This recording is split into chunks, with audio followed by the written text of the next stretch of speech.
Hello, and welcome to another episode of Generic Fantasy Setting number 17735. I am your Dungeon Master Kelly, and tonight, the webcam did something funny, but hello, tonight, we are on Season 2, Episode 26, Tomb Eternal.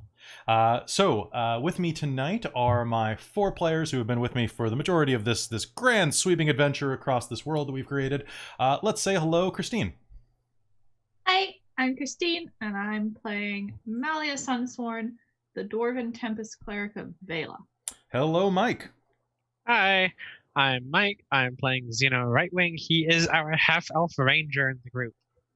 Hello, Amy. Hello, I am Amy, and I am playing Tia Armstrong, the half-orc druid. And finally, hello, Winter. Hi, I'm Winter. I play Mars, the Tiefling Rogue. All right, and of course, joining your party as well is your NPC PC buddy, Farah, the Dragon Girl, who I play, and she occasionally shows up and looks like she do. She great. So thanks, everybody. We took a week off last week just to get some R&R in the middle of quarantine, and it'd be surprising to those in the future how much time off from doing nothing you really need. Yeah. Let's be honest, you weren't doing nothing. That's true. I was planning this. None of us were doing nothing. Although something that I noticed was today coming home that I was thinking, man, I wish we took this week off instead of last week because the weather is beautiful and the water is super calm out front. Yeah, and you want to go fishing. It would have been a great evening to go out fishing. So I'm like, why didn't we do last week but not this week? That would have been so much better for me. Just do what we always do and blame Mars. Yeah, Mars. Is it in retrograde? Actually, there's like, 16 different things or 6 things in retrograde right now? That's just... It's not a good month. It's a couple. There's a few. It's a few. Okay. All right, so last game, just to give you a little bit of a reminder, you journeyed into the tomb of Okanen the Magnificent, an ancient king of Apesh who had done great magic to ward off the cursed sea of sand that threatened to swallow his nation. And at the base of this, if you understand correctly, one of the eyes of Nirn, left there by the previous party to bear your party's name, Nothing Ventured, entombed it. It's a race against time to find whether or not the cult that had tried to seize it before had in fact done so. Or if you can claim it and be one step closer to fixing the problems that Mars started. Or not. That's a... I'm gonna leave. Winter, you're gonna leave this game in like a year and a half with a complex. Everything is my fault. But that means every good thing's your fault too. Yeah. Also, if we mess things up so badly that we all forget that Mars started it. And it's always a triumphant moment when I'm like, for once, it wasn't me. That's true. It's right. And I love those moments. I live for those moments. I definitely love the moments where we all just screw stuff up equally. Yeah.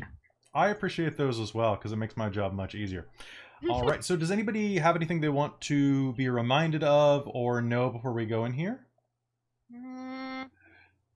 I have a bunch Besides the fact that other than those goblins, Malia hasn't screwed anything up. Which goblins? You've screwed up right at the very beginning. That was a great first scene, though. That was great. Right. We talked our way out of confrontation with the dragon. Made it to the Tomb of Okanen. Okeanos, I don't know. Okanen the Magnificent. He's aight. Okanen the aight. I made a bridge. As you descended down into the top of his pyramid, you did discover that there were a significant number of infernal and celestial markings as you descended. You bypassed pretty much everything in there with the exception of one room where Mars set off a trap that was illused to look like a mithril shirt that would have looked great on her. Instead, it was a bear trap, which looked great on her. And you proceeded down into the belly of the beast. So if you guys and there have were nothing... lots of pitfalls that we were trying to be careful of, I remember. Well, that was in the desert. No, like going down the stairs. No, it was just the one big hole. It was just the one big hole. It was basically like a corkscrew drop. I'm sure there's not going to be more of those. Very few. I based this off of a lot of pyramid designs that I've been researching. Funny story right before we start. So I was doing some additional research last night to make sure that I had like the layout correct. And I was looking around for walkthroughs of pyramids, like the 3D walkthroughs. Oh, that's cool. I ended up on a conspiracy theory YouTube channel that was talking about how Nikola Tesla had discovered that the pyramids were about resurrecting like sacrificed gods, and I'm like, and it was amazing. Did they give you the one about how they were meant as spots to hang glide from because that's how they got around? That one was on the History Channel. What? That's why I don't watch the History Channel, because it's not history. That's history. It's bullshit. You don't know that they didn't hang glide. And I mean, I guess you know, maybe they did once. And I mean, I guess you could say that, you know, the pyramids are places to revive old gods. I mean, just look at Stargate. That's true. So they didn't factor in Stargate. They just kept yelling the number 72. Oh. Well, that's weird. I will say, it had great production values, and the man could bullshit at a speed that would make him one of the best dungeon masters I've ever seen.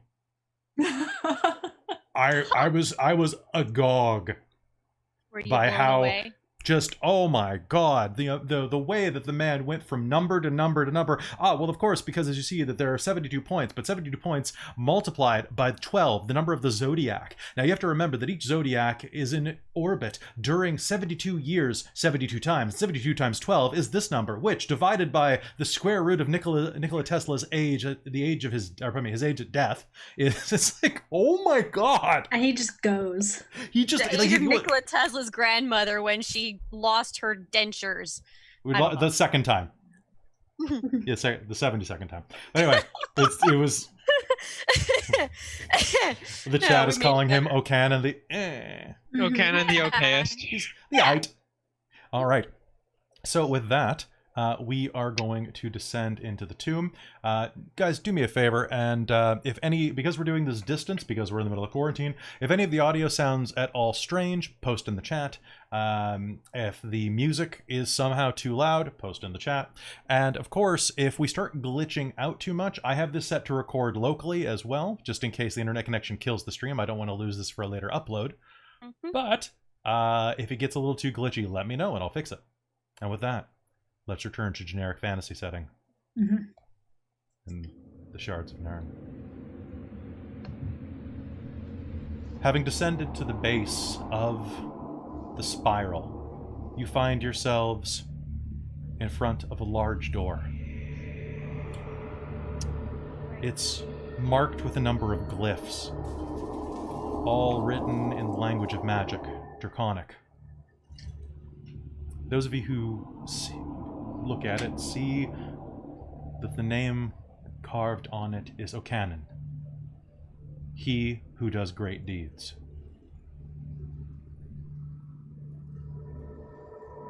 Speak truth and enter.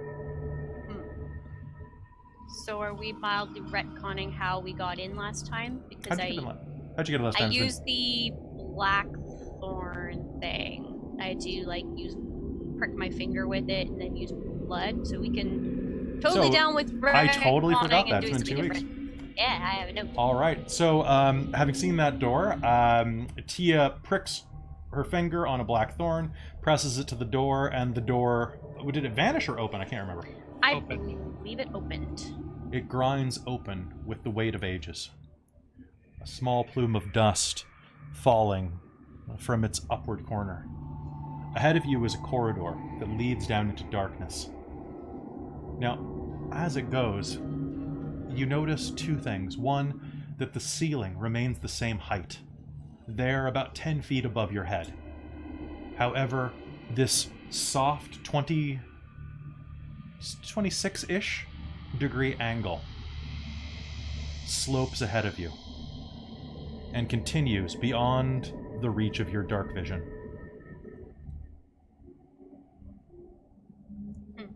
Even the most perceptive of you cannot see where this ends. I believe, Zeno, you have 120 feet dark vision? Yes. Yeah, so it is longer than your sight. Time to move forward, I guess. All right, what's your marching order?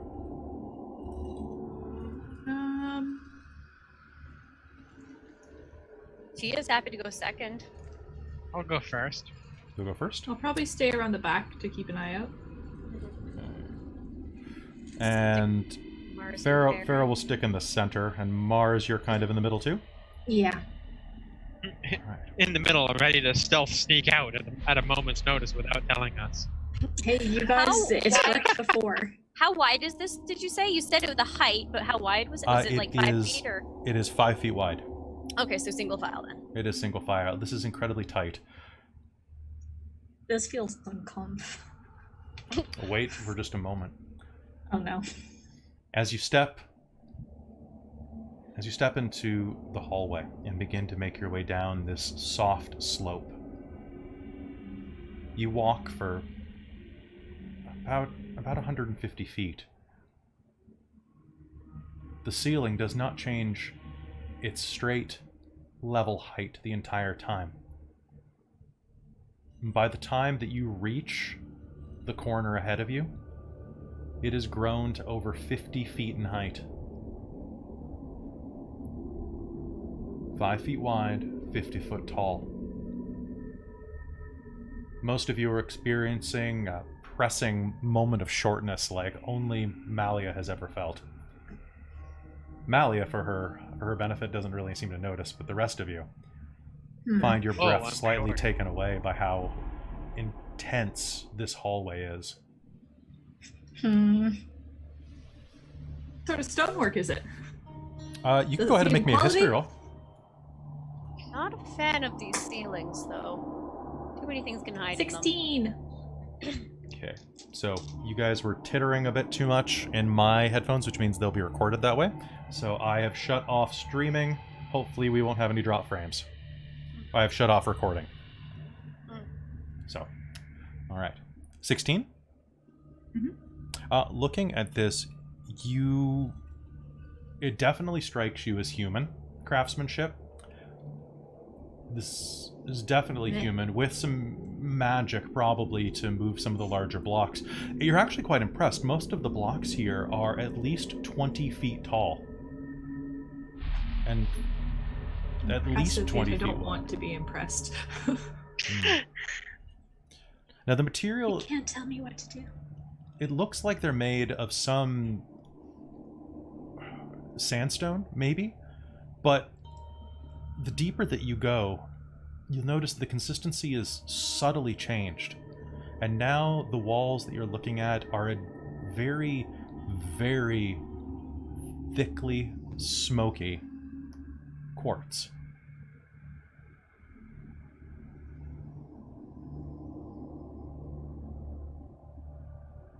A lot of quartz. Mm-hmm. Are there any fine ridges or distinctions in the walls that could be a trap? Or the floor ahead of us? You can make me a perception roll. Thank you. Ooh, that was a 19 plus 2. 21. Looking through, you don't seem to perceive anything that looks like it was a trap. However, a bit of sand has deposited here over the years, and you see a very obvious footprint up ahead. Well, obvious to you at least. Someone's been here recently. Okay. I'll point it out to Tia and I'm having a moment. Malia? Xena? Yeah, sorry. Up ahead, just try not to step into it, and I'm gonna take a look. See if it's the same footprints that we've been seeing so far. Alright. Makes sense. Approaching, you get near enough to it that you can confirm that yes, this is the same footprint, or at least type of boot that you saw, and you're pretty sure it's actually the same foot. Okay. And does it continue on? It looks like it turns around the corner, which you are about 5 feet from right now.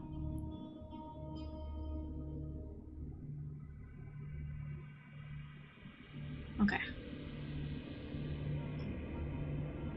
Do you look around the corner?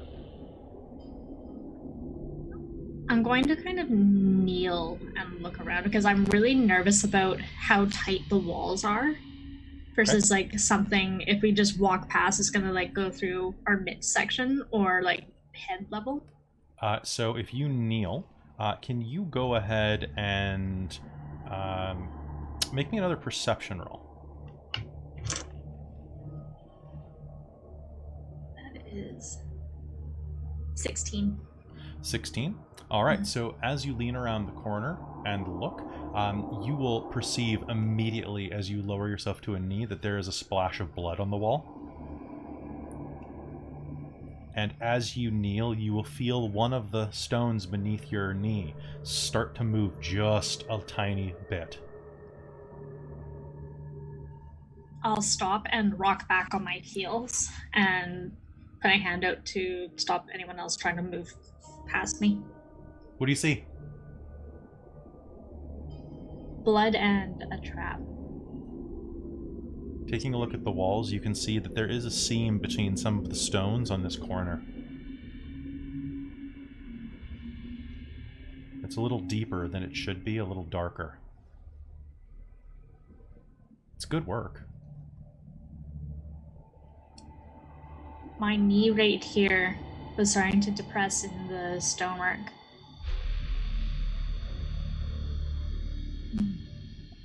If we're careful, I could probably...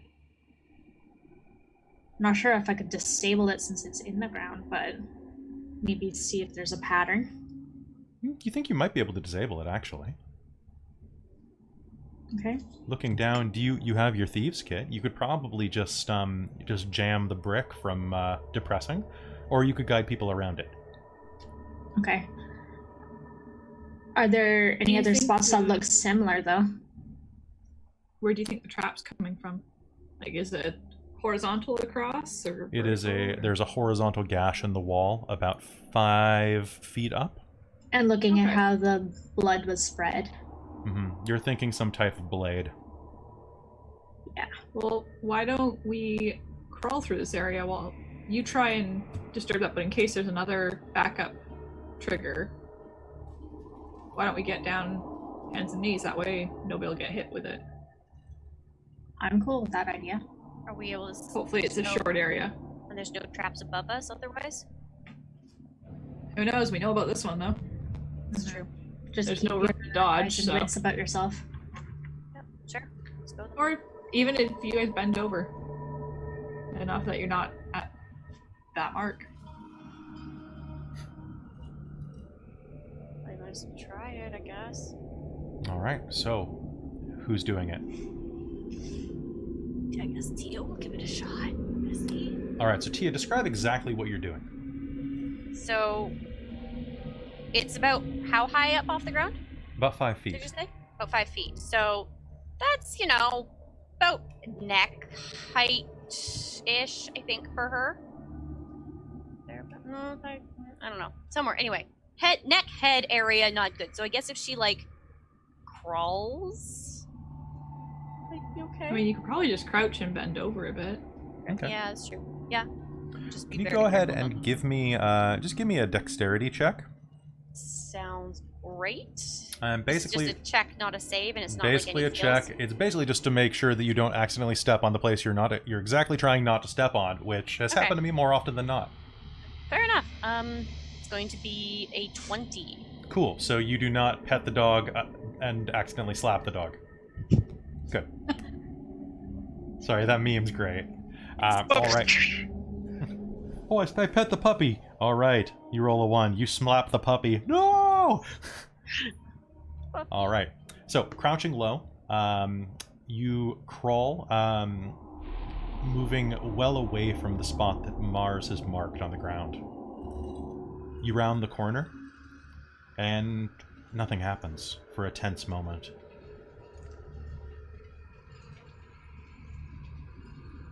Are you dead yet? You hear Farah say from down the hall? No, You think you're in not the clear. yet. When she says that, I'll follow behind, and I'm on my hands and scuttling. Cool. Everybody who wants to just pass over this area, just go ahead and give me just a dex check. No penalties, just basically I'm looking for 10 and up. Well, that's good, because I got 11. Oh, great. 26. And I'm not bending over at all, because I'm only 3'11", so... That's fair. Okay. Well, that is a great.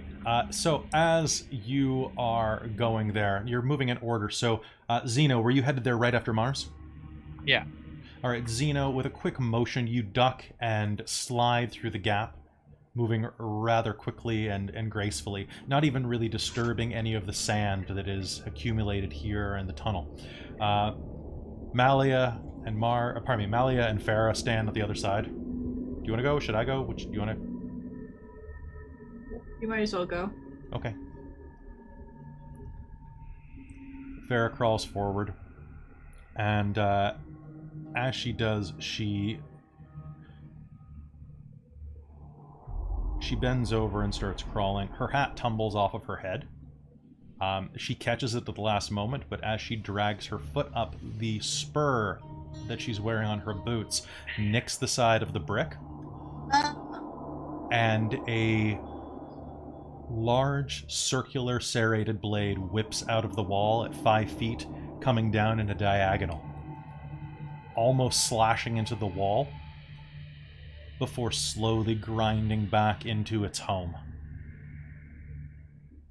Well, I'm glad I was this close to it.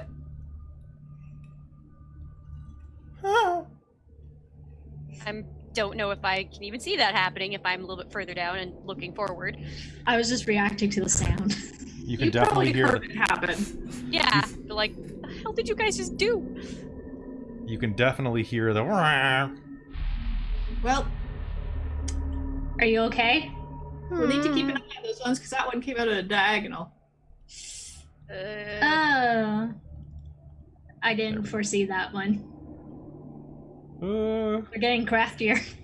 That's actually the Don't one like that you. That's actually the one that you saw. It came out diagonally instead of straight. Yeah, I was expecting straight. Yeah, well, never Again, expected something sneaky. straight.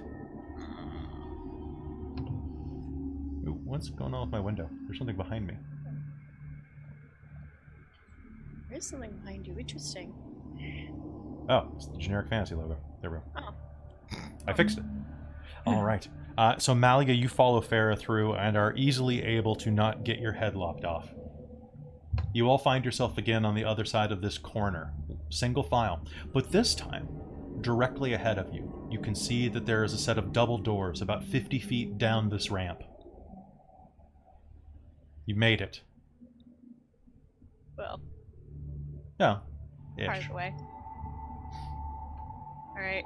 Mars, can you check for traps here? Sure. Would you like me to do another roll, Clay? Yep, I would.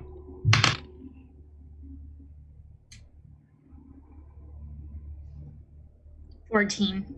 14. You are pretty sure there are no traps here. Just Okay. watch it. But yeah, All right. if so you you're really want, I'll go first. Xena will step forward. Oh no, bye Zeno. I'm looking around as I do, Mhm. because dying isn't good. Your passive perception is 19? Yes. Okay. You don't think you see anything. Cool. You don't think. Xena I'm doesn't gonna- think. Xena doesn't think. I'm gonna That wander up seems to like the a doors. normal state of affairs. Yeah. Still concerning, but Hmm. Is there We any don't more really know like? what he's looking at in this like blank stone hallway, but and how high is the ceiling at this point? Like, At this is it leveled point, out? it is not leveled out at all. It is completely flat the entire way. The ceiling is, by the time you reach this door, probably around 80 or 90 feet tall. Crazy. Okay, are there any traps in the sky, ceiling, roof? Nothing's gonna drop on us. I Not can't that see you that high can anymore. see. I know I can't see that high anymore. So Is there anything up top? Not that you can see. okay. Tia's just paranoid Okay. at this point. So hey, whatever. I'm gonna just. It's fair to be paranoid, though. That's true. Yeah. I was Not gonna say, paranoia, since they're actually that out to blood get on you. the wall, That's true. has there been any more blood drops or anything since that spot? No. No splashes on the wall, but you will notice that there is the occasional spatter of blood. It looks like someone was bleeding fairly heavily. Occasionally you'll see finger or palm-sized amounts dropped on the ground, one of which, as you approach, looks like it's been smeared into some sand by a boot. I want to touch it, actually. Sure. Is it fresh and still, like, wet, or is it pretty dry? It's fairly dry, but still has a distinctive scent to it. You can make me an investigation roll. Oh, that's better. 17. 17. You think that this was probably shed around the time that you arrived at Edagon's, or within around that time, so about 2 weeks ago. Okay. It's definitely older than a week, and not as old as a month.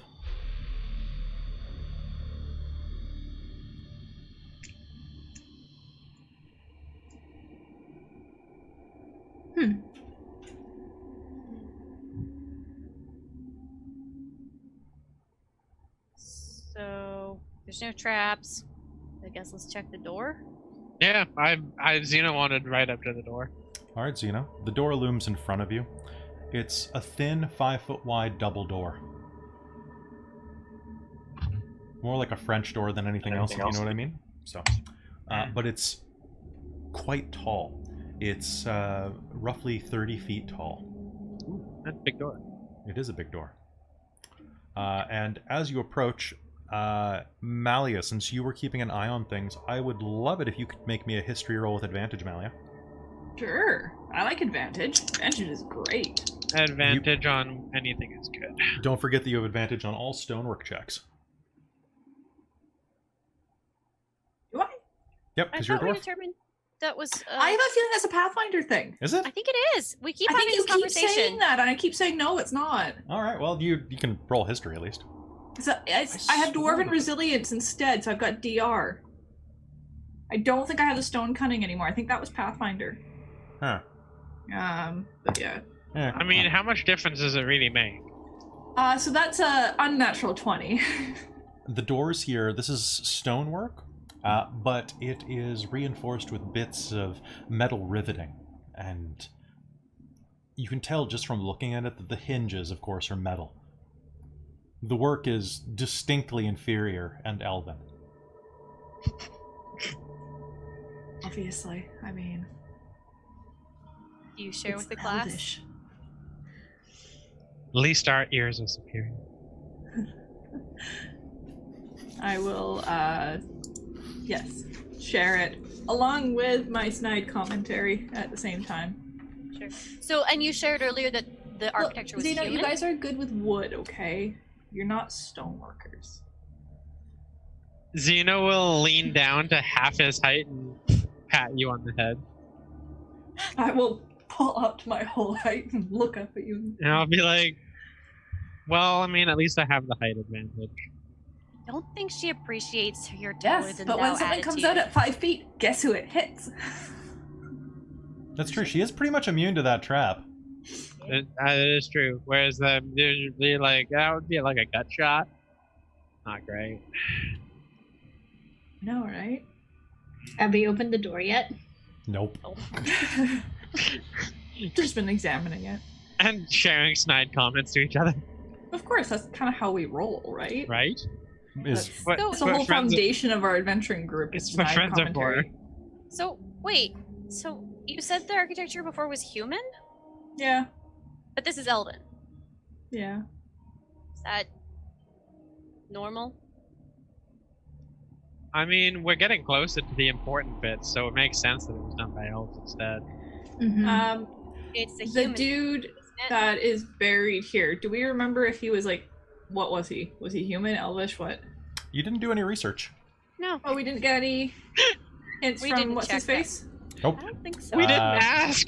We never asked. Anybody who wants to make me an intelligence roll, I can give you some reminders. Sure. Sure. Rolled No. a 19. 19. 17. So that's a 20.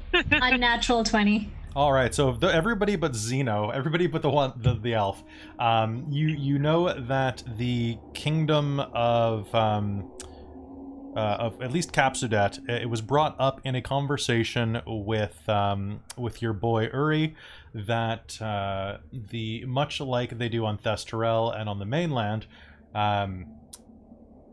kings often intermingle with elves to both gain elven trading ability and to extend the lifetime of their reign.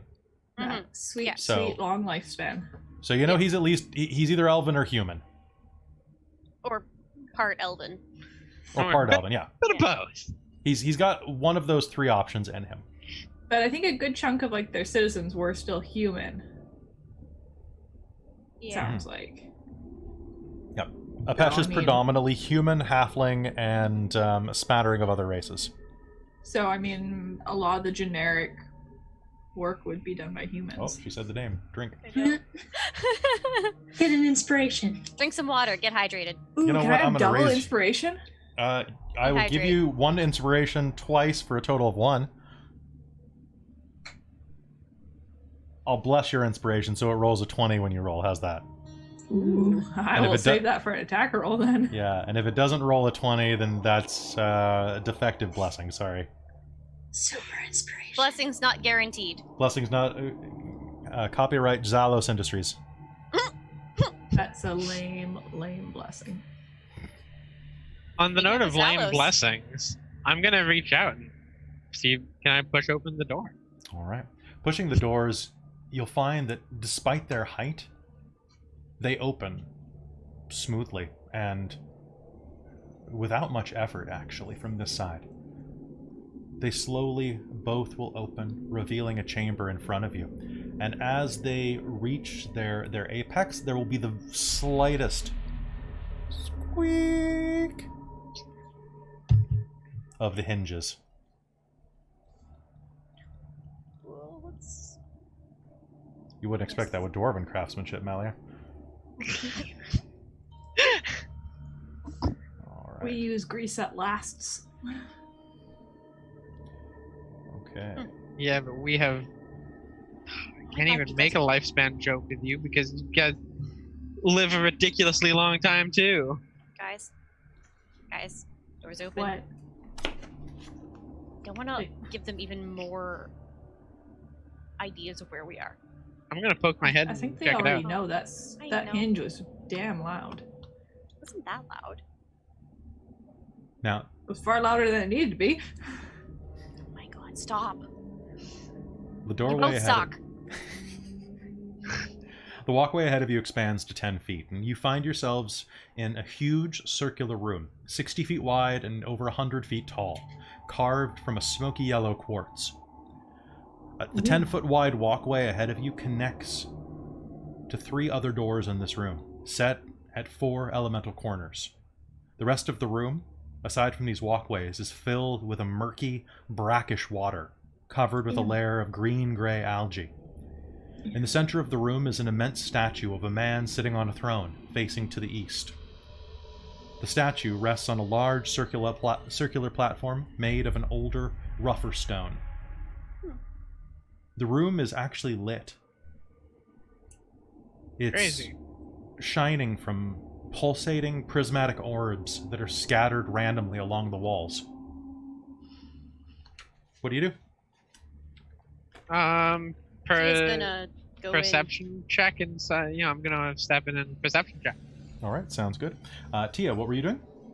Tia's gonna walk past the irritating elf and dwarf Okay. and take a look at the statue. She's not gonna touch it, but she's gonna walk around it and, Okay. watch her step and hopefully not trip anything. Sounds good. So, for purposes of the map that you can see on Twitch, north is up. Excellent. And So- which door did we come in? You came in from the north. Oh, okay. Okay. I got in.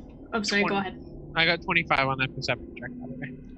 All right. So, looking around the room, is anybody else perceiving? I I'll wanted probably to like smell or investigate the water because it makes me uneasy. Okay. Malia? Yeah, I'll do a perception as well. Okay. Would it make more sense for me to do an investigation or perception if I'm checking the statue, walking around it? It depends whether or not you're trying to find specific clues about it or just features about it. Just general 7. features to Perception. see. Okay, so perception then. Perception is what you see. Investigation is what you determine from what you see. Yeah. Okay. Okay, so Mally, what'd you get? 27. Holy shit. 12. I rolled an 18. Okay. So, as you approach the statue, you and Zeno kind of walk up alongside of each other and just look around the room. You are going to notice immediately that the center platform is different.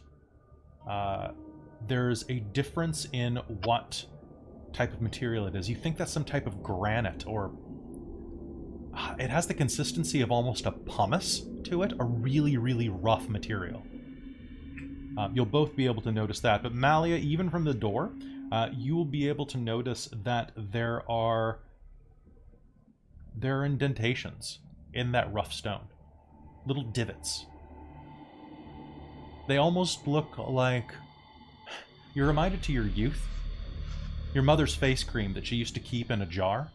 And the way that she would finger out little copper-shaped or copper-worthed amounts of the cream for her face. And those divots that she left inside of the flat, smooth surface are like these indentations on the granite. They just look like indentations, not actual, like, holes. How close are you getting? How far am I right now? Would you like to... You can approach all the way if you like. Sure, and I'm gonna be careful about it, though. I'm watching my footsteps and moving slowly. Sounds good. So as you approach, you and Zeno, you are looking around as well. So as Mally approaches, you'll notice these as well and can approach. Tia, you're not paying attention to those so much as the statue, which I will get to you in just a second. No worries. As you're looking at these indentations, they are about the size of the palm of your hand. Maybe a little bit bigger, some of them. And that's when you notice that on the north and south sides of the statue, Malia, you only notice this, there are slight scraping marks. As if something large had moved over that area. Like clawed sort of thing? More like stone on stone. Looking up at the statue, you can see that this immense stonework, it's almost flawless. But you can see from this angle, there is a slight seam down the center. As in it could open? That's what you're gathering.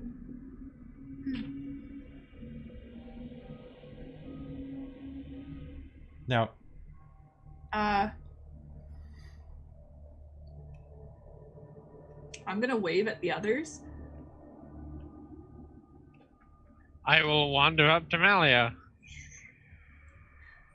And I'll carefully and quietly point that out.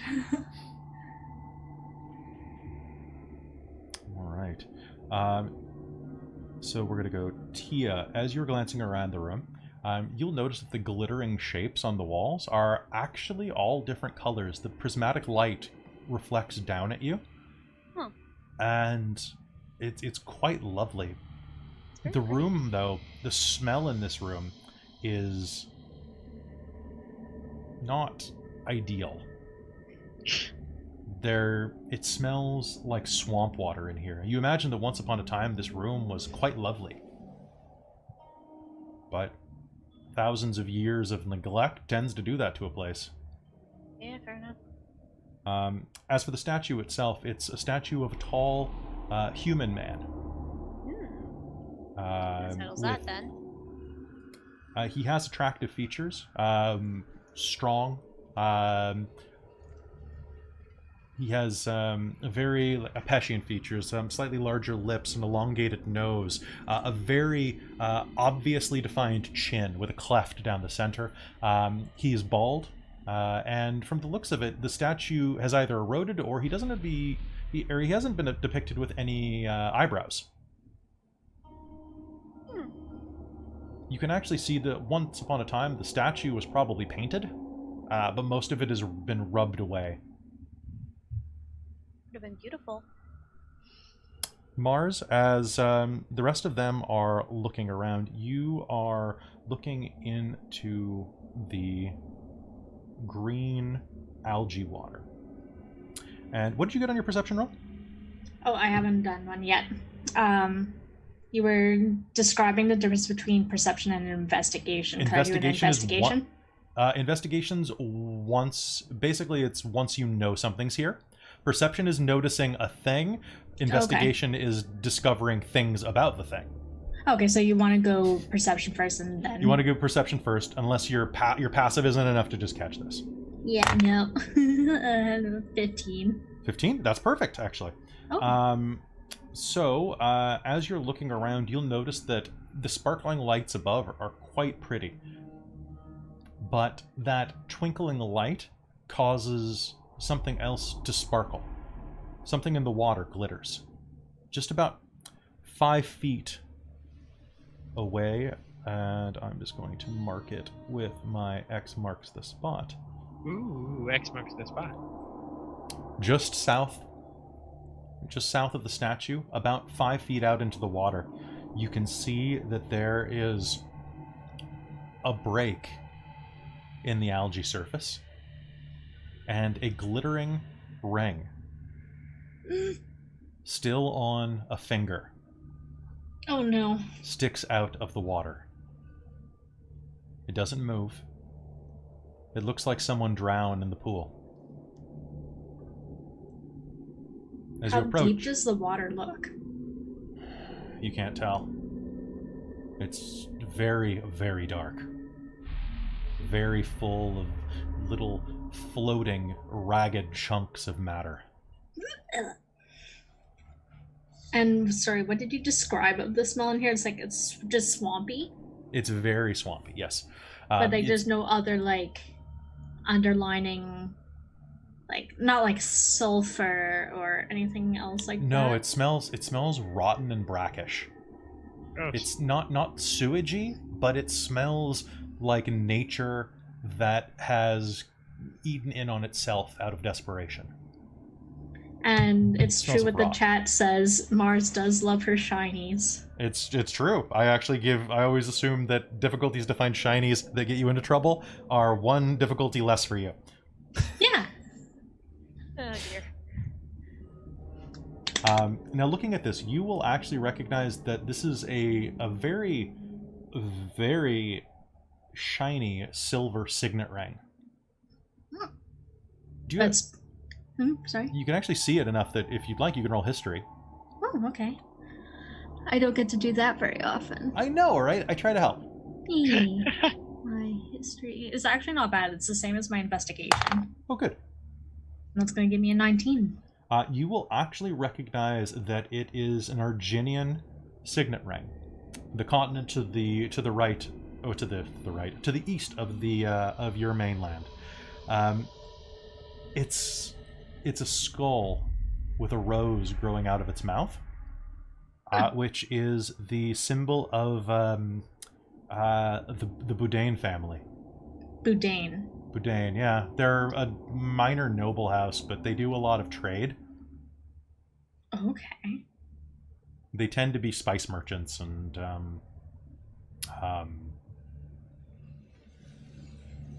fabrics. Spice and fabrics. Would it be not necessarily suspicious but odd for one of that family to be out this way, but especially down in one of these like pyramids? It's kind of weird. It is weird. It is kind of weird. That's so you can't see the rest of this person's clothing from how they're covered with algae and swamp water. but you can see just the barest bit of a frilled silk cuff. Now, the Arginians are very, as a country, I kind of assume that Arginians dress similarly to 13th, 14th century France. So lots of doublets, lots of silks, lots of anything that Jaskier would wear in The Witcher is something that is pretty much in fashion for them. We're talking troubadour gear, fanciness, masks, things like that. Okay. So odds are he might have some money. I'll point it out, and whoever's near me, I'm gonna be like, "Hey, there's a hand in a ring. Are you proud of me? I didn't just go swimming and get it, guys." Wait, what? What? Yeah, no, you know what? What? Very proud. Mars? Very proud. Yep. Well done. Yeah. Can I get it? Now that I have supervision. Sure. Is the don't Could I grab? reach it, or is it too far? It's a little too far. You'd probably need to use something to grab it. Even maybe one of your swords could do it. Definitely a grappling hook could fish him in. That's what I was thinking. Can I try using the grappling hook from the Dungeoneer's kit? Absolutely, you can. You can make me a sleight of hand roll to try to hook his belt, or honestly, his hand. 27. 27. All right. With a quick, you are going to toss your grappling hook into the water. And it is immediately going to find purchase on the side of a thick leather belt. You can pull him to shore, and surely enough, it is a human noble, dressed in flowing purple brocade. I think is the right word. Brocade. Brocade?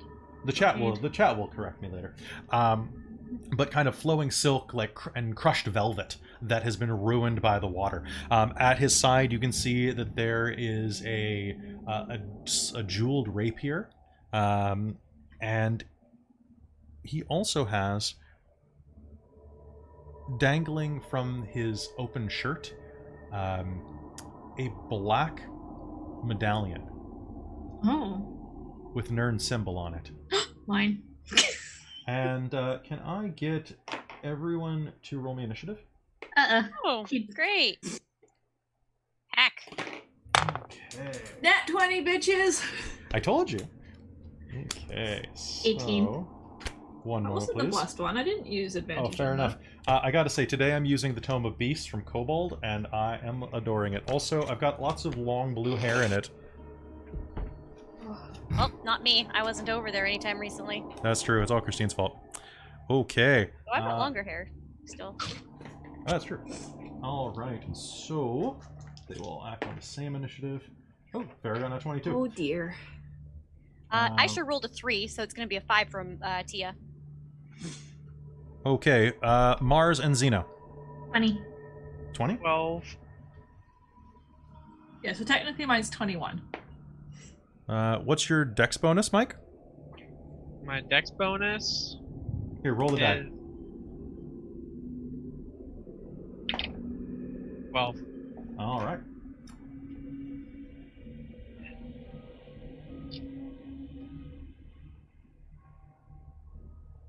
Yeah, otherwise my dex bonus is 12. Sounds good. And then it's Xeno.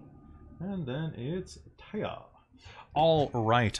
As you are looking around, you are going to notice that this man's outfit is it's completely ruined. Although, actually, maybe a spell could fix it. Mars, you've seen Malia do that in the past. As you snake the medallion off of his neck, you'll notice that his eyes aren't shut; they're actually wide open, and as his shirt falls open when you remove the medallion, you'll notice that all of his organs have been devoured through a hole in his chest. His eyes as well have been eaten away, and as his head lolls back when you pull the medallion off, you'll notice as well that his tongue is completely gone.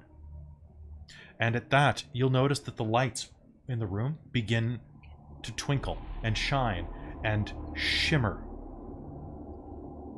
I think we found the trap. And then suddenly, the lights leave the walls and begin to descend upon you. You can hear the sound of as the lights descend on you, flapping their chitinous wings. As you are descended by 5 swarms of prismatic beetles. Ah! Oh. All right, and Malia, what do you do? Fucking fire. So these are like small or like huge beetles? These are swarms of beetles. Ah, crap. So each one is about the size of a child's fist, and a Like a swarm. scarab. Yep, basically these. Here, actually. They're kind of cool looking, actually. They're in the enough to book. light up a room. Big no thanks. All right, prismatic beetle swarm, glittering carapace in bright light. Okay. Don't like. Fire? Sec, I just remind myself of what a couple of these do. All right. Ooh, and I love that they have damage immunities. Actually, yeah, why don't I'm gonna roll... What should I roll to figure out what I could know about these? You can roll me nature with disadvantage, or you can roll, if you want to know specifically about these things, you can roll with disadvantage. If you want to know how to deal with swarms, you can just roll nature. More interested in swarms. Okay. So that is 24. 24. Okay, first of all, that they can swarm a creature, and so they can move through your space as a free action. They're immune to anything mental. They're immune to things like petrification, and they are basically, the more you damage them, the more of them will die. Okay. You don't think they're probably immune to anything magical, but Okay. anything I that just hits an remember in area- Pathfinder that swarms were a pain in the ass that you couldn't actually hit them with a weapon. Swarms are impossible in Pathfinder 1st edition, and D&D 5th edition, they're much more reasonable, although I have some things that can really mess you up. You can Okay. almost always mess me up unless I'm special. Okay. Now, there are other types of scarab available in this setting that will mess you up. And make me a liar just now, but we'll talk about those later. All right. All right, so what are you doing? I think for now, I am just gonna fling a hammer at them. So All right, so go ahead and make me an attack roll. They're coming down from all sides, so you don't actually just name 1, 2, 3, 4, or 5. How about nat 1? Really? Okay. You hit the statue instead. All right, so I need you to roll me damage. Oh dear. Oh dear lord. Okay. So this is that, and I would have been adding my extra damage. You would have rolled enough anyway, so let me take care of this. You reach back, seeing these beetles, these prismatic beetles swarm down from the roof above. You rear your hammer back and throw it, but as you do, you are actually going to slam into Okanen's outstretched hand, knocking it from the wall. It is going to fly toward Mars and Tia. I need both of you to make me a dex save to dodge this hand. Okay. Dodge the hand of Okanen. 22. 22? Okay. You What'd said you get? dex save? Dex save. 5. Cool. Malia, do me a favor, roll a d6 plus your strength. I rolled a 2. Oh. I'm sorry. 10. All right, you're going to take 10 points I of rolled bludgeoning full damage as Okanen's hand shatters off of the rest of his statue's body and flies directly into you, giving you the most painful facepalm of your life. Good job, Kelly. Ouchie. Yeah. You're going to feel your teeth chomp together painfully, and you narrowly missed biting off the tip of your tongue. So there are worse things that could have happened. All right, Malia, the hammer is going to fly back into your hand as you shamefully watch your companion take the damage. Farah is going to shriek and cast a magic missile on number 1. So what was that thing about Malia never causing trouble? You jinxed Shut up, it. elf face. Oh, damn. I almost rolled max damage on that. Nice. I do think that might have been my first nat 1 on an attack roll of the That was Chronicle. beautiful though. That was beautiful. I don't think I've Okay, ever so actually done that yet. is 12. Yeah, chat was mentioning that. All right. 3 bolts from magic missile slam into the lowest descending beetles, and they are going to shriek, several of them immolating and exploding into bits of prismatic shapes in the air. And we are at Mars's turn. Hi. Okay. So gotta think. Mars is a stabby, but a stabby is not gonna help with a swarm. No, probably will. Might. Oh, actually, they have damage resistance to normal damage. Mm-hmm. So yeah. And I don't have that's... any.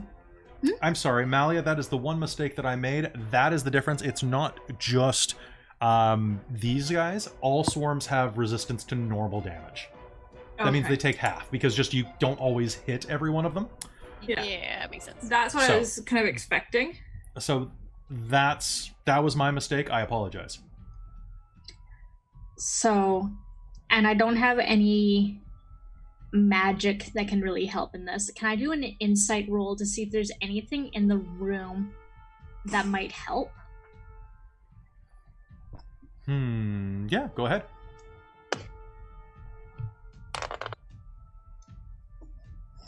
I think I stole Malia's 20. 20. A lot of insects have trouble flying if their wings are wet. So There's that. You could try to firebomb them as well if you have anything like that.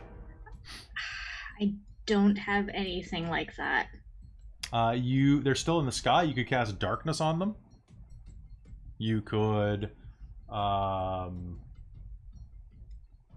the water thing is definitely probably useful. Do you have a bucket? Would we have a bucket? I don't think you have a bucket, but you got a nat 20. Tia was Farah just has a hat. Farah has a hat, and Tia was just struck in the face by a giant stone cupped hand. So, How big is the stone? it's about Heavy? it's definitely heavy. You'd say it probably weighs about 20 pounds. I think I'd probably have a better shot using the hat, Okay. not taking a disadvantage on something with a strength. All Also, Winter, Yes. quick interjection. If you do mention something like that, the Xeno does have his dust of dryness that you could throw at them. Dust of dryness? Yeah, you'd have to get it in the water and soak up the water, but then you could whip it at them too. Okay, well, I'm going to start actually just by taking Farah's hat and Okay. like. All right. You're gonna fill it with bog water. Got ya. Yep. Gross. And with He ain't gonna 6 forgive you. seconds worth of speech, I'll shout that out for whoever can hear me. Yeah. All right. So the beetles. It's the beetles' turn. They're going to start descending. I need Mars. You will have advantage Okay. on this roll, but everybody here needs to make me a wisdom save. Hmm. 16. Oh, thank God. Oh, I'm good. I'm proficient in 19. wisdom saves. 18 total. 18 total. Xeno? 19. All right. As the beetles descend upon you, they suddenly flare up with bright light, and it's like looking into the sun for a moment. You find that you managed to cover your eyes in time not to be blinded, but you were very close to being dazed there. Let's see, and it gets to make some attacks. Farah has an exposed head, so I'm going to go there. She's gonna get bugs in her hair. That's a hit. Oh, baby girl. Tia, is your She's gonna armor scream. class... Yep, that's a hit. Malia, your armor class is a 19. And Xeno is a miss. Wait, what? I said your armor class is at least a or is not a 19, right? No, it's 18. cool. All right. Mars and Zeno, the beetles are going to descend and try to bite at you, but are not able to as you are moving around. However, everybody else is going to get bit. How much do I add to my damage? Hold on one moment. All right, so Tia, you're going to take 10 points of piercing damage. Ow. And I need you to make me a Constitution save. Malia, you are going to take. You're going to take 11 points of damage. And Farah. That's 23. 23. That's great. Farah is going to take 7. And I need to make her a roll. She got a 12. That's enough. Okay, so that is... so Mally is going to have advantage on this. Constitution roll, please. Okay. That would be 27. Cool. All right. Malia, you're going to take 5 points of poison damage, which has already been halved because of your dwarven resistance. Tia, Actually, sorry, my fault. 24. Tia and Farah are both going to take 10 points of poison damage. Okay. As these things bite into you, you feel poison burning into your skin. Actually, hold on. Cool. Farah did succeed. Nice. If you'd failed, it would have been hilarious. I'm sorry, how much did I take? You took 5 total. Oh, I'm sorry. My apologies. You are going to take 3, and Tia and Farah are going to take 5 each. Okay. That's better. That's slightly better. All right, so that is going to be it for you guys. Zeno, a swarm of beetles is surging at you. You dodge to the side, and it's your turn. How far away from me are some of these swarms? There's a swarm 5 feet from you. Actually, Okay. There's a swarm...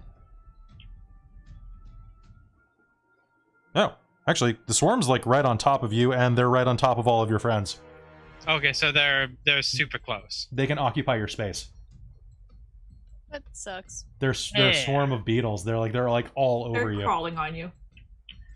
I was hoping to get them while they were still in the air. Well, you didn't roll high enough initiative. Oh, that's dumb. I know. Oh I no, should Zeno doesn't go first for a change. Well, that means that I can't use my explosive arrows to shoot them all out of the sky in one go. Oh no! You'll have to problem solve. Damn it! Malia has an idea. Blast! My one trick! The only one I taught the pony! Ah! Okay. Blast Oh, was the trick, apparently. yeah, the blast was the trick. Alrighty What's my then. hair doing tonight? In that case, my plot was ruined. Your flaw was ruined? No, my plot was ruined. Your job was ruined? What are you doing? Oh, and okay, so what am I going to do here? Ruining I your berry too hard. feel like I am going to... Oh... You know what? I'm going to... What eats beetles? Birds eat beetles. Yeah. I'm gonna summon birds. Let me just look at what... What? Last manual 5e. Oh no. Well, they're not gonna like what I do next. Nope. That's an annoying You're gonna summon a sound. cat? Nope. What eats birds? Cats? A lot Deer. of things. Dragons. Summon a dragon? Oh! Guys, I'm right here. Okay, let me just, Does she like chicken? Alright, Tia, what are you planning to do? Tia, Mara said something about water, right? Mm-hmm. Can I Your cast? wings will get wet. It'll be heavy. Oh, I very much want to just cast Tidal Wave, but then I'd hit all of us too. because you make such great decisions normally. I say do anything always. See, Alright. yeah, because how much for? Because Zeno needs to act first, right? Yes. Zeno is in the process of acting right now, but he's Okay. taking a damn while. Yeah, because basically, if once that happens, if it doesn't immediately fix the problem, Tia's gonna basically yell, "Everyone clear out!" and then like the cast tidal wave. Please tell me that you yell "Surf's up." I don't know if he knows what that is, but So you yell clear out when we don't have time to act because it's not our action yet. So we're gonna have Yes. to surf. All right. On that note, I do have what I'm doing. Okay. I'm gonna summon 8 flying snakes. That is an option. All right, eight flying snakes appear. Now, did they act the round that they appear? They friendly to you and your companions. Roll initiative for them as a group. Okay, go do that. So they got a 4. All right. so they act after me. All right, so the snakes will Yes. act after Tia. All right. So 8 flying snakes, which are winged snakes, Yes. appear out of nowhere. Going, and Tia, what do you do? So just to clarify, how high up are these beetle swarms above? They are actually like on top of you guys right now. Okay, so this will hit them. This will hit everything. Yes. 30 feet area can be up to 30 feet long, up to 10 feet wide, and up to 10 feet tall. Each creature in that area must make a dexterity saving throw. All right, so everybody make a dex save. Tia apparently really, I don't know, right now she's decided she does not like beetles. Okay. Please succeed. All right, I'm I gonna... did. Hopefully. The save is Your my... caster thing. Yes. But I not rolled a 5, 26. right? It's higher than 5. You used it. Didn't you use your inspiration on that? No, I didn't because I was like, well, You want to spend your inspiration on that? no, How much hit I'm points good. do you have?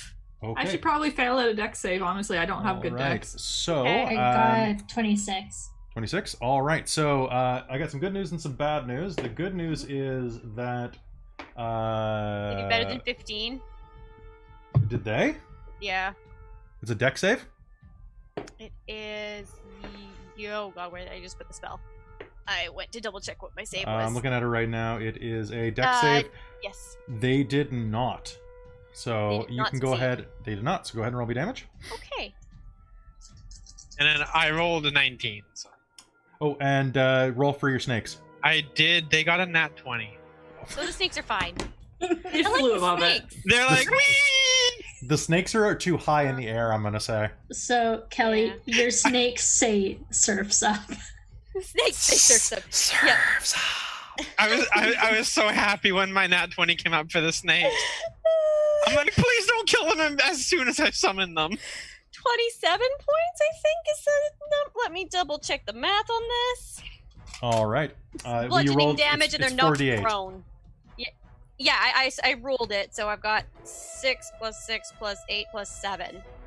That's 6 plus- 27 bludgeoning All damage. right, so Mally, knocked you're gonna prone. take 27 points of bludgeoning damage and are knocked prone. The water Everyone, then spreads out across the ground in all directions. everyone else, you are going to take 14 And it points of bludgeoning vanishes. damage. Are you casting this on yourself, Tia, as well, since you're covered in scarabs? Yes! Okay, you take 14 points of I damage. need to double check I didn't do a save yet, so.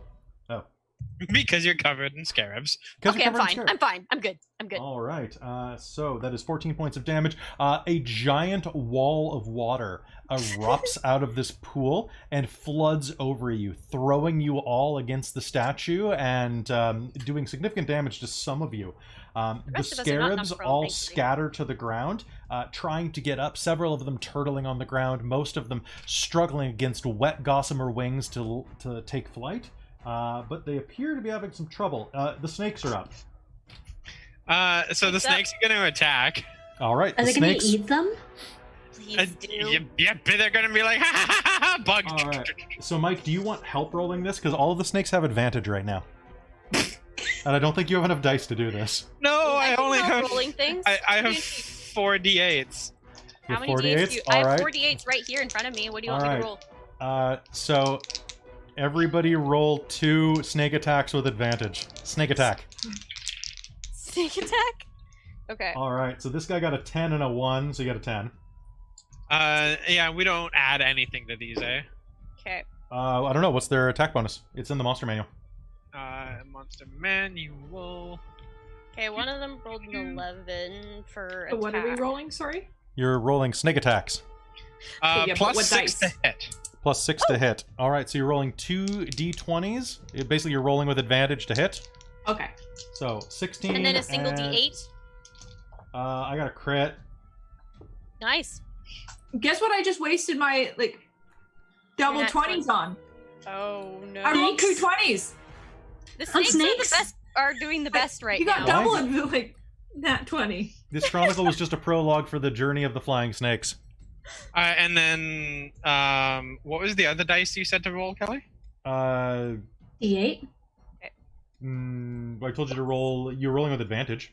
What's Oh, okay. So, So and I've got 1 crit, 1 hit. Christine has 1 crit, 1 hit. I have a 19 and a 21. Okay, that's definitely a hit. I've got And a a hit. 16 and a no, sorry, it was plus 6 to hit. Yeah. Okay, a 20 and a 17. Is that a nat 20? No. Okay, Because, so yeah. you have 2 snake crits, so I'm just going to draw a line through those scarabs. Yeah, so those are. And then for damage, you said it was a D8. You know what? Because Don't I worry. rolled a 6 and a 4. So Don't worry about it at this point. With that many, none of the snakes failed a check against the snake's destroyed. the snakes. So the wall of water slams into you, throwing you across the room. You can feel your bones rattle inside of your armor as you find purchase on the ground again, and look around, just watching the effective carnage as these flying snakes whip around and just kind of Pac-Man their way through these beetles. By the time you are going to get up from prone, the last snake will have extinguished the light in the room by swallowing the last beetle. We're all soaking wet, by the way. You're all soaking wet. The room is now dark. What the shit was that? The light stone. All right, the room is now flooded with a dim light, up to about 60 feet. I give you snakes in a cave. I mean, thanks for getting the bugs off of me, but did you have to make it so wet? She said make them wet. Yeah, but I've got bruises on top of my bruises now. You'll be fine.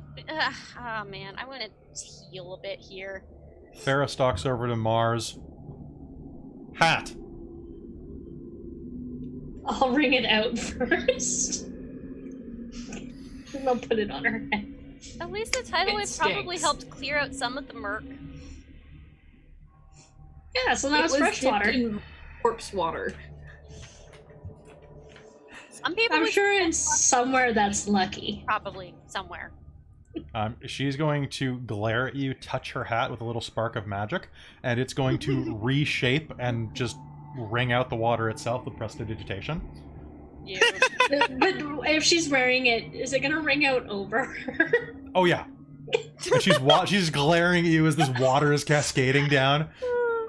Can't you cast it on yourself and dry your whole self off?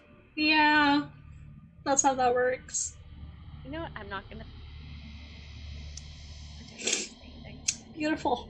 She will glare and then continue the spell on the rest of her. Hey, now we have a necklace.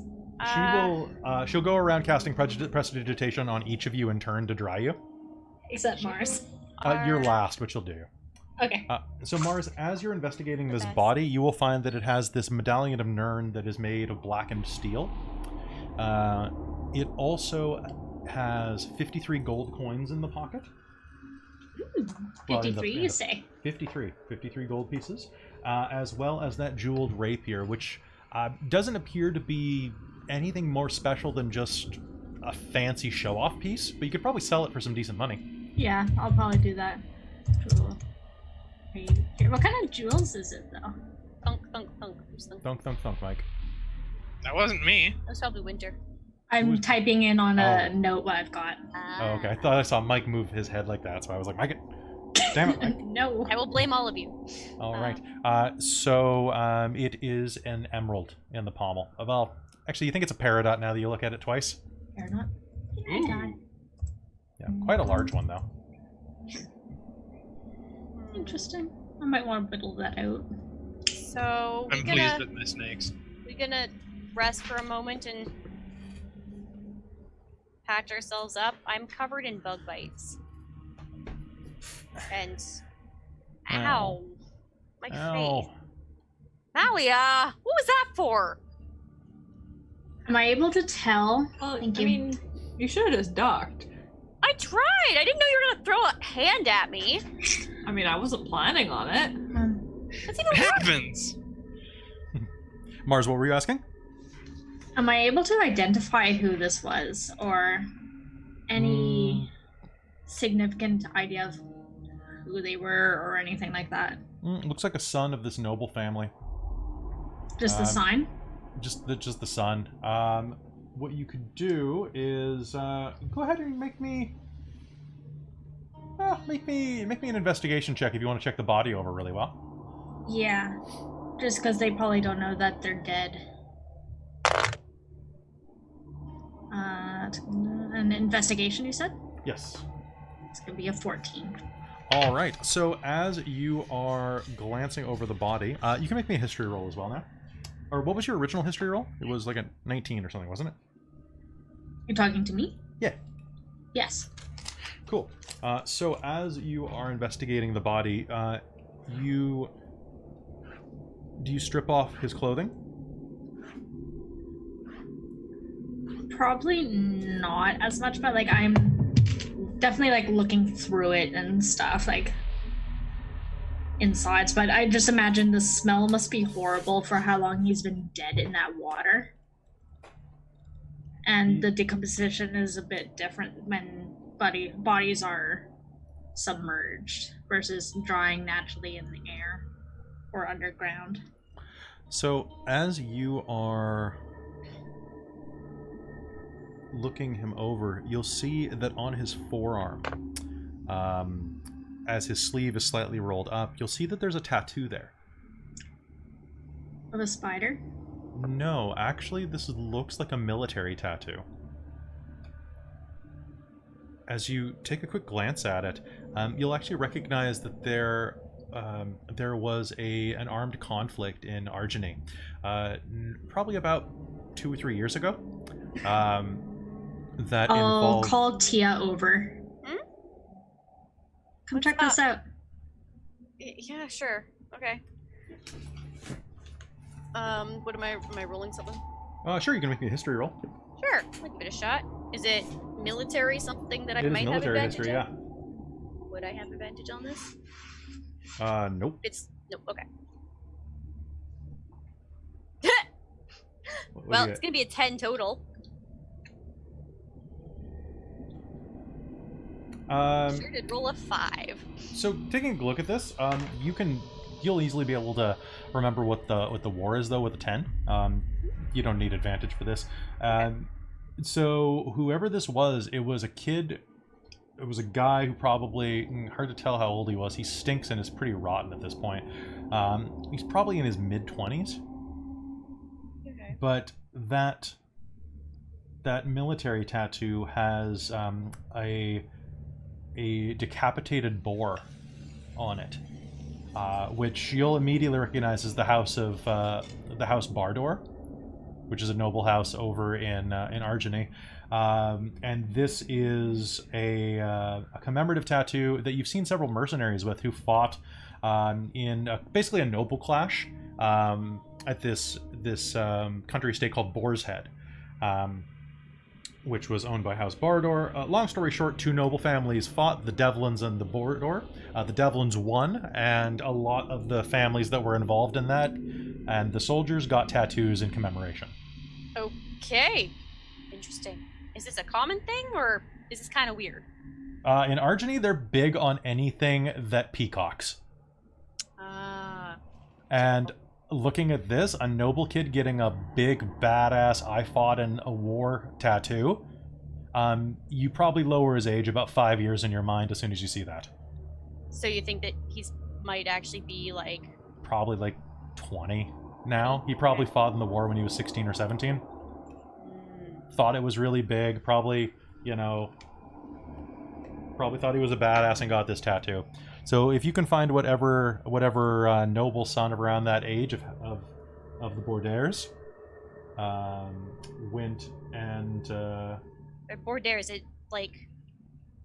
So, yeah, there's Bordair and Bardor. My bad. Oh, God. Okay. Yeah, That's right. Bardor and Bordair. Boudair. Boudair. There.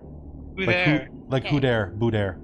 And whoever he was, he knew information about the Eye of Nirn. So just to make sure I'm actually getting this straight, so the corpse in the room that we're in right now was the son of a noble family. He was probably about 20 or so for some, like, why weird that there's a 20-year-old corpse here, like, or 20-year-old kid dead here, who was fought in a war between nobles, and is from which house? Boudair, I've typed it all in the chat for you as well. Oh, thank you. Lovely. Okay, I mean, not so weird. He's a pretty obviously like a cultist of some sort. that's true. It's just That's the right age to get involved in that sort of crap. That's true, especially when you're getting a lot of tattoos, thinking you're badass. Kelly. Yeah. I'm going to take one of my little beads of dust of dryness, Mhm. and I'm going to soak up a bunch of the corpse water. Okay. Ew. you know. All right, so I you- have Here. I have And- 4 of them left. and how much does that soak up? That one soaks up. I can't quite remember. That soaks up a cube of water 15 feet.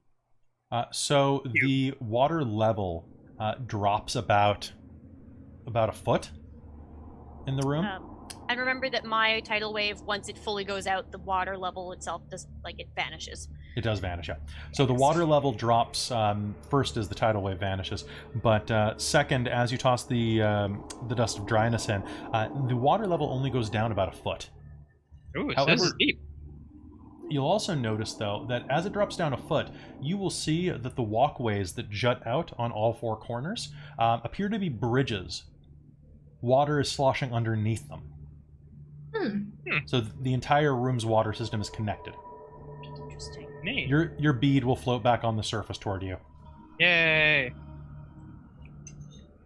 I'm just gonna write that in my, I guess, loot sheet. So- Dust of dryness, corpse water. Tasty. I still have my elemental too. Oh, He's gonna be so mad. Yeah, I still have my elemental. It's like a What do Pokemon. they eat?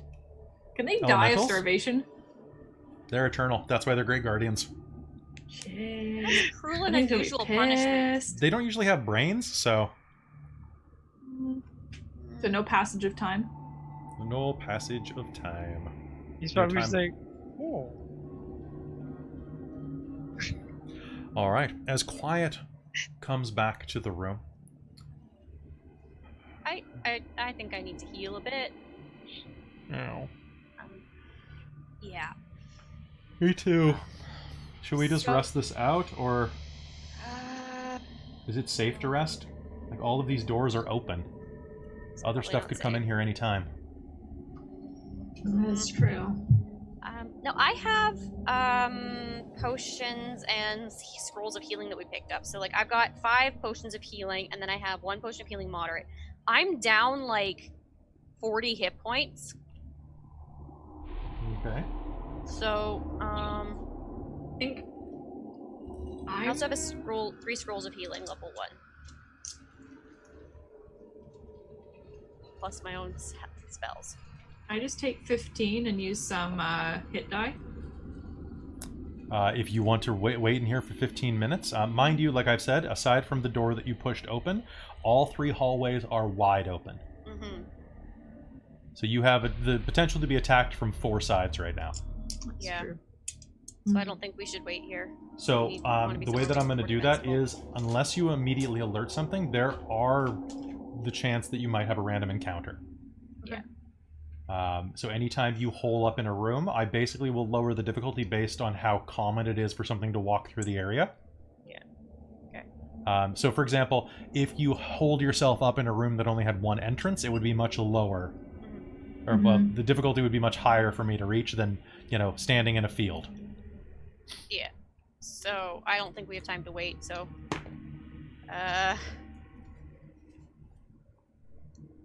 Farrah's going to quaff a potion. I'm trying to remember how scrolls of healing work versus potions of healing. Scrolls of healing work identically. They work just like the spell. So if it says level 1, it's just the first level version? Just the first level, yeah. Okay. How do you use one of those potions? What do you roll for it? I will roll for you. Oh, thank you. Because I have a couple of the minor ones, and I don't need a whole lot. I will re-roll those though, but that was awful. So I can use my scroll myself, though? Yes, you can. What Mars do can I- heal 13 points. Nice. It got me up to like 1 less from full. Nice. All right, Tia. So 1d8 plus spellcasting ability modifier. Is that my ability modifier? Yes. Okay. So 1d8 plus your wisdom. Yeah. This is probably not. I'm probably gonna have to do a couple things, honestly. I'm gonna use 2 healing potions. All right. Yeah. Just the regular ones? Yeah, a straight up healing potion. Okay, so I'm gonna. Yikes. You Yeah, are going to heal 12 points off the first one, and the second one is going to be 14 points. Okay. I'm probably Okay, gonna. so 26? 26 total between the two. Okay. And Farrah's going to heal 9 because I rolled with balls. I'm also gonna quaff a potion. Okay, be sure to mark that off your sheet. Yep, I'm doing so right now. Okay, that is going to heal you for 11. Okay. Actually, Farrah's going to drink a second one too because Jesus, I'm still 21 hit points down. Farrah's at full again. There we go. Oh god. Do I want to waste any spell slots or do I want to use another thing?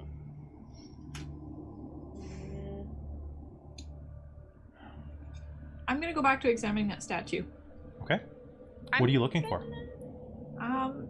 Any clues to see what could be there? Because that was kind of weird. Mm-hmm. Try not to disturb it, but Then you knocked its hand off. Yeah, it was. Now, as you're looking at it, there are little puddles of water from where the swamp overflowed. Now in the little divots that you found earlier, the dimples in the stone. And that's the moment where you think you figure out what they are. You remember being at a temple during your training. And there was a cleric there who had been a dwarven cleric of Vela before you. For almost 300 years, they had kept the temple. And every day, they walked the same route, prayed in the same location. Every day, at morning, noon, and night, for 300 years. And you could tell that she had. Because her footsteps had worn into the stone. There were places where they were divoted. There were I've been places. climbing this every day. These are at the base. These are on the ground. Okay, so So it's just a big flat area with a statue in the middle? I thought it was like a taller pedestal with something on it. The pedestal you can still stand on, though. Okay. Are you seeing the map?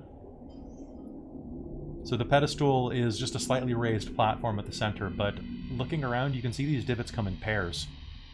So is there like a... So let me just to clarify. So it's like a circular like dais that has Yes. a pedestal on top of it and then the statue? Did I even ever mention a pedestal? Or is it just like in the on top of this dais essentially? So it's a circular platform. The entire center area is the circular platform. Oh, okay. So when And you then said the- circular platform, I was thinking pedestal with a statue on it.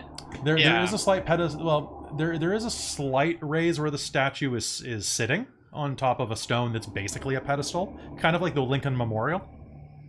And then the grooves are in the ground. They're in the front of ground in front of it, actually on all sides. it? Oh, interesting. Okay. They come in pairs, and looking at them, you think that they look about the same size and shape to be made by knees.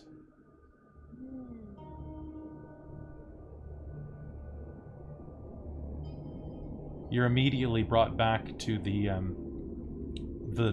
rough nature of this stone and its pumice-like quality, and what this would have done to bare knees, or even clothed knees, pressed down on it. Weird.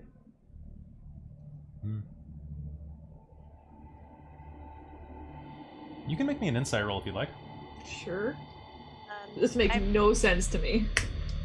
might interject. I'm gonna do quaff another potion. I'm unnatural still 20.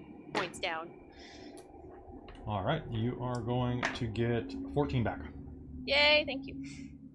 All right, so you got an unnatural 20. So Malia, looking at this, you are seeing that it looks like there is a lot of prayer that was done at the base of this statue. But the part that really confuses you is that the amount of time that people would have had to pray here. And the fact that this is a tomb. Yeah, It's not a temple. unless people were entombed inside of it. That's terrifying.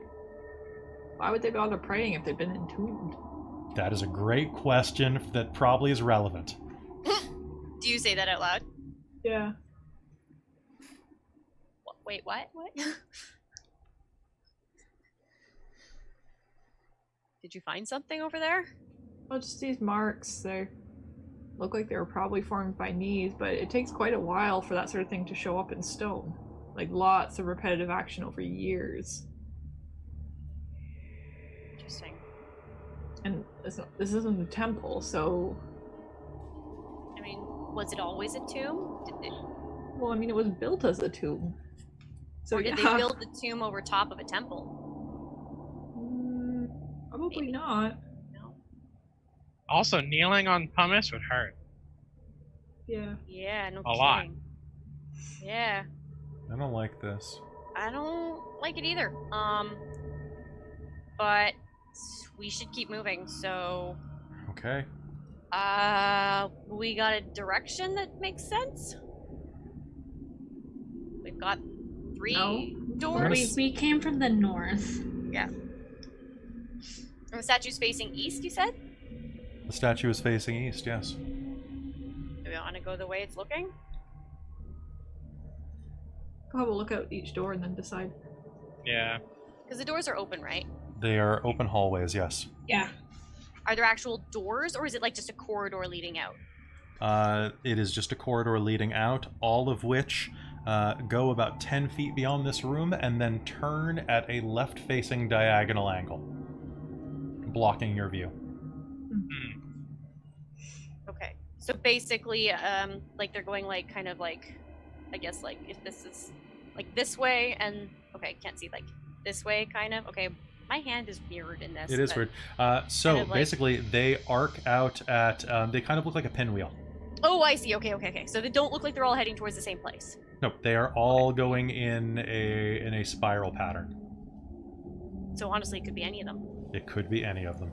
Okay. How Rock, tall paper, is the scissors? statue? The statue is about 20 feet tall. and about 15 feet wide, with its seat. How high up is the arm that Malia shattered? Enough you could have jumped and given it a high five.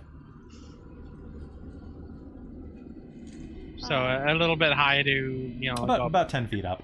Gotcha. Enough that you could probably just catch the very bottom of the palm if you did the jump touch. Oh, okay. So. And I apologize, it's 10 feet wide. I forgot, I just should have looked at the damn map I made. Yeah, fair enough. Okay, Does anyone have a preference which way we go? Wait, you were tracking blood and footsteps, weren't you? Mars? Mm-hmm. I mean, the tidal wave probably washed everything out. Yeah, I realized that after I said that. Mm-hmm. But maybe in any of the corridors, if it didn't make it that far? Can I make a survival check? I mean, it could Yeah, also you be could- the guy that's in the. You can make a survival roll with disadvantage, yeah. I thought. Oh. Did we figure out how long he might have been dead for? You don't think that long. Okay. Maybe it think it was was him. I got a 14 on that survival check. You have no idea. This place has been spray washed. Can I look at his boot? Yeah. Check to see if the boots are right. Oh god, I love our deduction skills. Those are nice boots. Those are nice boots that sure fit the boot marks in the hallway. So it was It was him. okay. Or at least he was one of the people, and he got Was the left one who- behind. Left the most tracks. I Well, that guess. sucks. Sorry, Triggered dude. the trap and got left. Rough. Yeah. Uh, But if he made it this far, I wonder if they just threw his body in, or... Probably left him as a distraction for the beetles. Yeah. Oh, why don't we just go the direction that the statue's facing? yeah, that was sort of the suggestion I was making before. Although I'm Makes curious. the most sense to me. I am curious about, you know, if that opens. What If it opens, we'll have to find a way to open it. Sorry, what opens? We think Well, the... this Malia was pointing out that there's a nice seam down the front of it, so it looks like it Oh. opens. Did we try pushing it? No. Do we want to try pushing it? No. Tia's gonna try pushing it. Alright, go ahead and make me a strength roll. Does someone want to help me? Yeah. Give it a I shot. don't really want to know what might be in it. A corpse? For a strength check, I got an unnatural 20 on that. Okay. So would you're I then get... So are we doing this as a assisted action? Like, would I do this with advantage, or... Sure. Okay.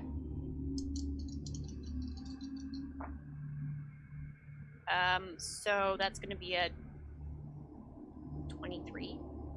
23. All right. So you and Zeno will... Are you just trying to pull one side of it? What are you trying to do? I think we're trying to push it. Like, if it Good. seems like there's a way the grooves seem to... I was thinking we'd just try to open it. Oh, yeah, open. Yeah. Try and All split right. it. So, Yeah, so it's digging great. your fingers in tight, you lean in and try to pull it apart. As you do, you can hear the stone grind just a tiny bit.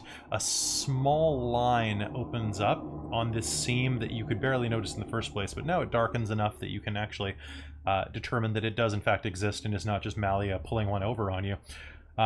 As you pull, however, I need both of you to do me a favor and make me a wisdom save, please.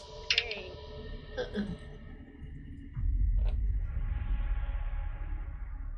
Um, 17? Wisdom save. 17? Okay. 19. 19. Okay. Alright, so that's half damage. Like, because the way Zeno is looking at this is like, well, if there was something in there that was alive, it probably would have been alerted when the hand got smashed off with it. So it's probably okay. Alright, each of you are going... I rolled incredibly badly, so you're Okay, each good. going to take 5 points of psychic damage. Oh, no. And the statue is going to suddenly pulse with blue light, Ow, Oh, my no. brain. and you are going to feel your nose begin to dribble with blood. Ooh. Ow, my brain. Oh. Is that all of us or just those two? Just those two who are trying to pull the damn thing apart. Okay, maybe I'll guys, stop. Maybe I'll stop trying to pull the damn thing apart. Guys. Ow. It's fine. And if you have Arcana, you can go... Malia, go ahead and make me an Arcana roll. Can I also do that? Sure. Yeah. Sure. 15. 15? Yeah. 23. Cool. The three of the casters in the group will all take a moment and look at each other, and you think the same thing at the same time. It looks to be an arcane lock. Odds are there's some type of switch around here that will release that, but until then it would take a very powerful and successful Dispel Magic roll to open that. I'm gonna have a quick look around then. I'm kind of curious now. What would it look like? Maybe I can help. Button, switch, something to pull, tug, twist. Sigils, runes. Investigation roll? Alright, go ahead. Nat 20. Nat 20. 19. Mars, if you had something really important in one room, you know, like really important enough that you wanted to put a magic lock on it, would you keep the, you know, the key in the same room? No. It's not in here. It's not in here. No. Sometimes we're not the smartest. Nope. Or if it isn't here, it's at the bottom of the fish pond, in which case you don't want it. No. I My mean, brain hurts. we've Or been in a else. lot of dungeons though that were not very smart. True. We're just It's very only lucky 13. sometimes. All right. So, are you going to point this out to people, Mars? Yeah. And that we haven't come across anything like that along our previous route. So it might be maybe in the east facing room or the one opposite of the statue. Was the statue originally pointing in any directions? Before you knocked the hand off, Malia? Let's go left. The east facing? Yeah, it was facing Well, if the we came in east from door. the north. And go left, and that's the east facing. Yeah. Yeah, don't so know its back that. would East I it know north is. and south. yeah, otherwise its back would be to the west. Yeah. East it is. Honestly, I'm completely turned around down here, so yeah, let's just follow the way the statue is looking. Zeno starts Yeah, wandering yeah, towards the okay. door, and he's like, ow, my brain still hurts. Tia is doing the same thing. All right. And with that, I think it's about time that we take a quick bathroom break. We'll be right back, everybody.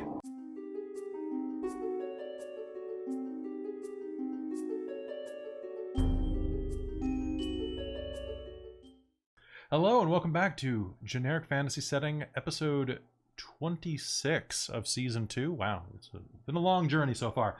We are back in the Tomb of Okanen, or Okanen the Wise if you're nasty.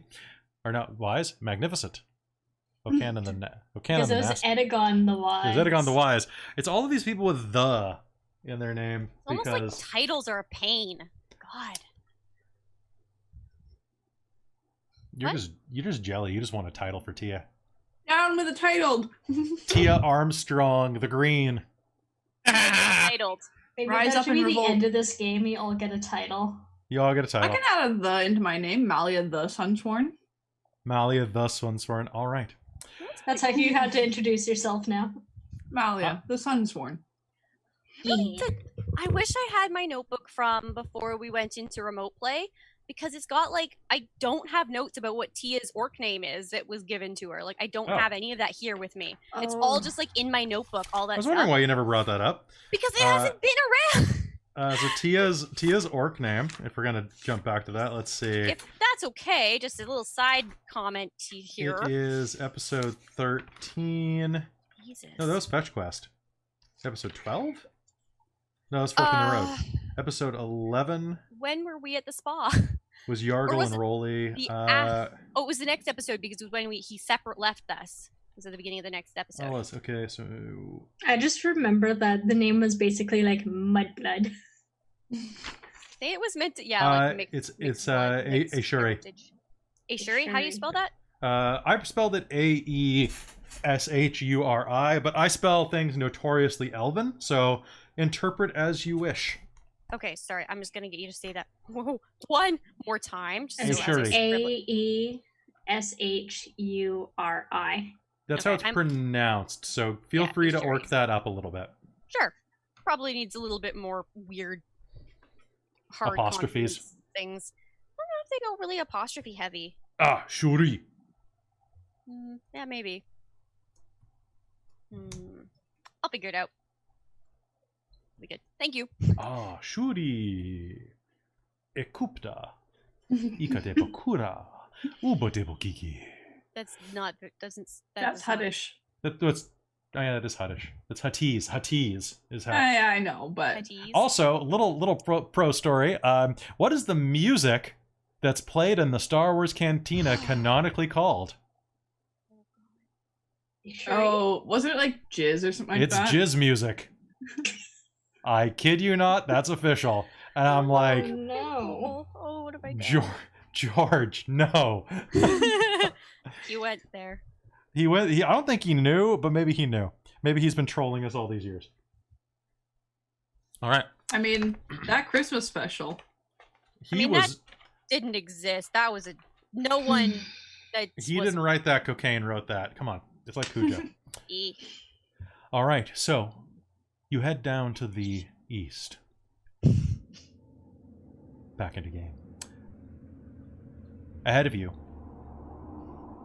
the hallway veers suddenly to the left, and you find yourselves working your way down a hallway that's about 60 feet long, before it again curves to the right, straightening out.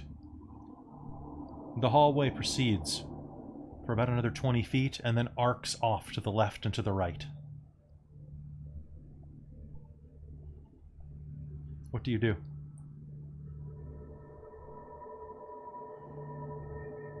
We already went left once. Why don't we keep going left? All right. Makes it easy to come back. Yeah. Ish. Just gonna make the map so big that you can't notice all the details. There we go. Ah, details. Oh, which I did have chalk. Okay. Yeah, you were using the and chalk. that is my thing for dungeons. All right. So you mark an arrow on the wall. Yeah. Or at least something discreet. That actually is only probably about 2 feet, so most people won't notice it because it's only at like Marlia's height. True. All right. Heading down the left, you can see that the hallway continues down about another 20 feet. There we go. That's the size I want. And then veers off again to the left. Who's been point? Probably Xena with the longest dark vision. That's true. Theo was pretty close behind. Yeah. I it tend to was- be somewhere in the middle. yeah. Marlia's bringing up the rear, probably doing her chalked arrows. Yeah. All right, Zeno, as you round the corner, you're not seeing any traps. But as you turn the final corner, you will see that the hallway goes down about 30 feet and then opens into a large room. Do you continue forward? After doing a quick check for traps, yes, I will continue through. Perception check, please. That's gonna be a 25. You do not see any traps. Nice. However, what you do see, I will add in just a moment. It seems safe to advance. Do you do so? Advance I shall. All right. Moving forward on that strange quartz stone that everything appears to be made of here, that strange sandstone, you'll find yourself heading toward an octagonal room. As you approach, you can see that just a little bit risen out of the ground, enough that Malia can reach it basically at a straight on, but enough that any normal-sized person would have to bend over slightly, is a large crystal coming out of the ground. It casts a soft blue glow over the room. Now, the rest of the room here, though, it smells slightly of sulfur. The floor is higher in the center, like the peak of a tent, adding about an extra foot to its height. The bright blue stone in the center is embedded in the middle of the room, and on top of it, Zeno, you'll notice that it's stained with a bloody handprint. Around the stone are deep grooves that are carved into the ground. They form an arcane circle and ring that central rise. Along the three walls, so the right, left, and front of the entranceway, are ancient shackles.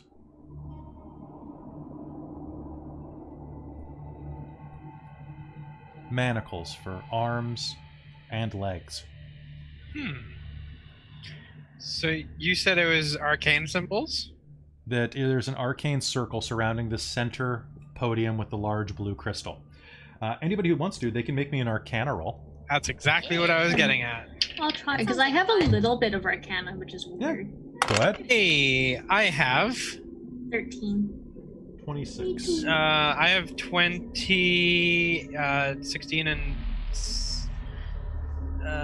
8, 9, 10, 11, 12. 24. 24. All right. And anybody, what did you get, Malia? 22. 22. Tia, what'd you get? 15. 15. Mars and Tia, as you're looking around the room, you are going to notice that this circle that is burned into the stone of the floor here appears to be... You've seen ones like this before. You think it's almost a summoning circle, but not quite. There's something about this, Tia, that doesn't strike you as a summoning circle. Mars, it's probably a summoning circle. It probably is used for summoning demons, because you can recognize some of the infernal glyphs that are marked around it. Oh, cool. So you think it's probably... Maybe that crystal was a sacrificial altar? I don't know, it's kind of strange. I like it. Zeno and Malia. Now, what are you looking at specifically? The circle, the walls, the floor. Like, what is your focus? I'm looking at the crystal? circle. Okay. Yeah. I think I'll probably look at the walls. The walls? All right. So as you're looking at the walls, you will see that they are... Oh, actually, do me one favor, by the way, Malia. Can you make me a history roll? Zeno, you're going to look at these glyphs here, and most of them are written in Draconic, but some of them are written in Infernal, which means they're a little beyond you. But the layout of this symbol makes you think it's actually a transmutation circle. You have no idea what that means, though. What does the Draconic say? It's a spell, so it's... just something transmutation? Yeah, it's basically like a lot of the same words in transmutation. Enhance, empower, longevity, things like that. I am going to... Okay, so if Mally is out looking at the walls, I'm going to get Farah up, and I'm going to be like, hey, Farah, this. Okay, just give me a second and I'll take a look at it. Kind of distracted by that, she'll say, pointing at the big crystal stone. Me too. Across the room... Mars, you can't have it. Across the room, Malia, what are you looking at on the walls? So like I said, there are shackles on all three walls at human height for arms and legs. Okay, so only 3 walls? So only the walls opposite the wall, basically only the 4 sides of the room have them. And one of them, of course, is the entranceway that you came through. Okay, so not the opposite wall, but the... So there are manacles on the north, south, and west walls. How... So like the flat as if it was a square, not the angular walls? Yes. Okay, because there's a lot of walls. That's true. There are a lot of walls. I would say, when I describe them otherwise, I will say southwest, southeast. Okay.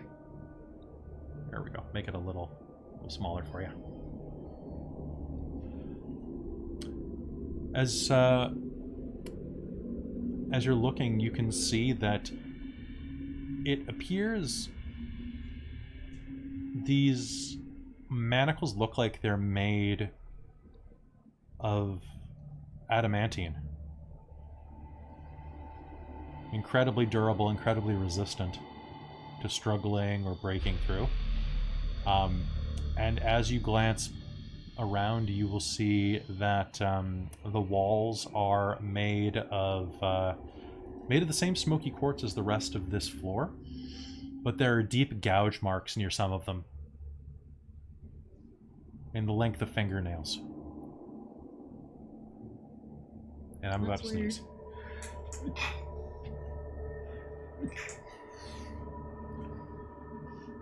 I think I'm done. That's you. But what you'll notice as well as you're walking around the room is that the floor, like I said, is slanted from the center. These grooves that make up the circle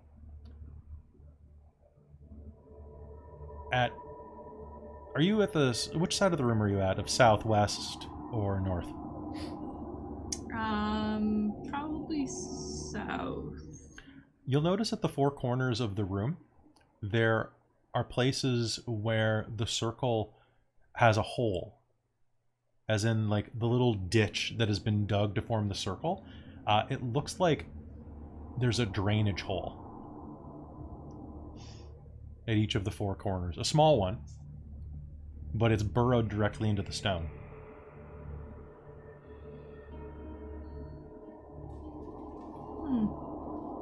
Mars, are you just checking out the stone? I don't really. She doesn't get much of a grasp of like arcane things. No, but you yeah, can do. Mostly just checking out the stone and kind of like trying to piece together a little bit more of like what must have gone on in here and its importance. But she has very little arcane knowledge. Okay. How big is the stone? The stone is about the size of. It's about the size of a wagon wheel. Oof. It doesn't look like it's particularly it's not a precious gem. It looks like it's a crystal of some kind. Mm-hmm. And it's giving off an energy. It's giving off a slight, soft blue glow. Which actually, as you are looking at it, everyone here who got an Arcana roll, Mally, what was your Arcana roll? 22, I think. 22, and it was so everybody here. Mars, you didn't really look at it in terms of that, but all of you will recognize this is the same color glow that the statue had. Oh. Farah is going to investigate and look at it. This is an empowerment circle. That, she's going to point at the crystal. That's a lodestone. It's an arcane lodestone anyway. So What's that mean? It means that it's probably the key we need for the statue. Oh. So how does So it do work? we take it or do we Well, activate it? I mean, I think the guys who came here before us actually helped us out. And she'll point down at the statue or I mean, not the statue, the stone and the large bloody handprint on it. Oh. That helps us how? I mean, So it's that's probably what they did. yeah. It's probably blood activated. Okay. That I'll makes do me it if not you like want. it even more. Yeah, go Blood for magic. Ollie's gonna back towards the doorway. it. Back toward the Yeah, doorway. I'm gonna ready up my sword or How weapon. how good of a look did you get at the manacles on the wall, Malia? I mean, that's what I focused on. Did you that like go? area. You went right up to them? Sure. Okay. All right. Tight. So as you hear Mars talking about these shenanigans, it is probably a fantastic time to get away. As you veer toward the door, you are all going to hear the sound of as 3 of these manacles are going to clamp down on Malia's ankles and left arm, Oh boy. arcing away from the wall like vipers.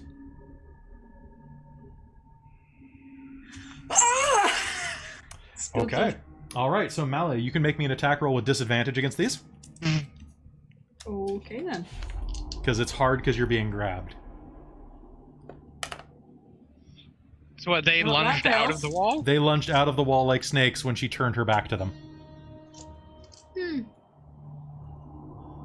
And can I get initiative off of everyone?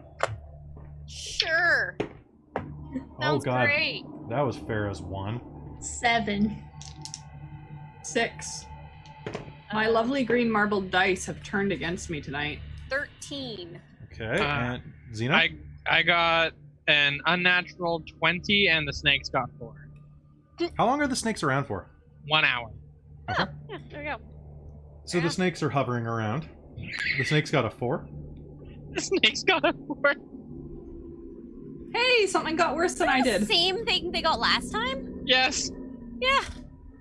Okay, so counting down, who got 15 or higher? Uh, Xena. Okay, who got 10 or higher? Me. I got 13 for Tia. All right, and then Malia and Mars, you had what and what? 7. 6. Yeah, I mean, it could be worse. You could be snakes. You could be snakes. He could be snakes. All right, so these are going to clamp around you. Xena, what do you do? I'm gonna ask Farah. I guess I'll ask Farah if she knows what to do with this kind of thing. Because I have no clue. I'm not a spelly person. Just I don't know. Dispel Riley's gonna start screaming at him. Break him! or break them. Breaking's good. I will go over to it and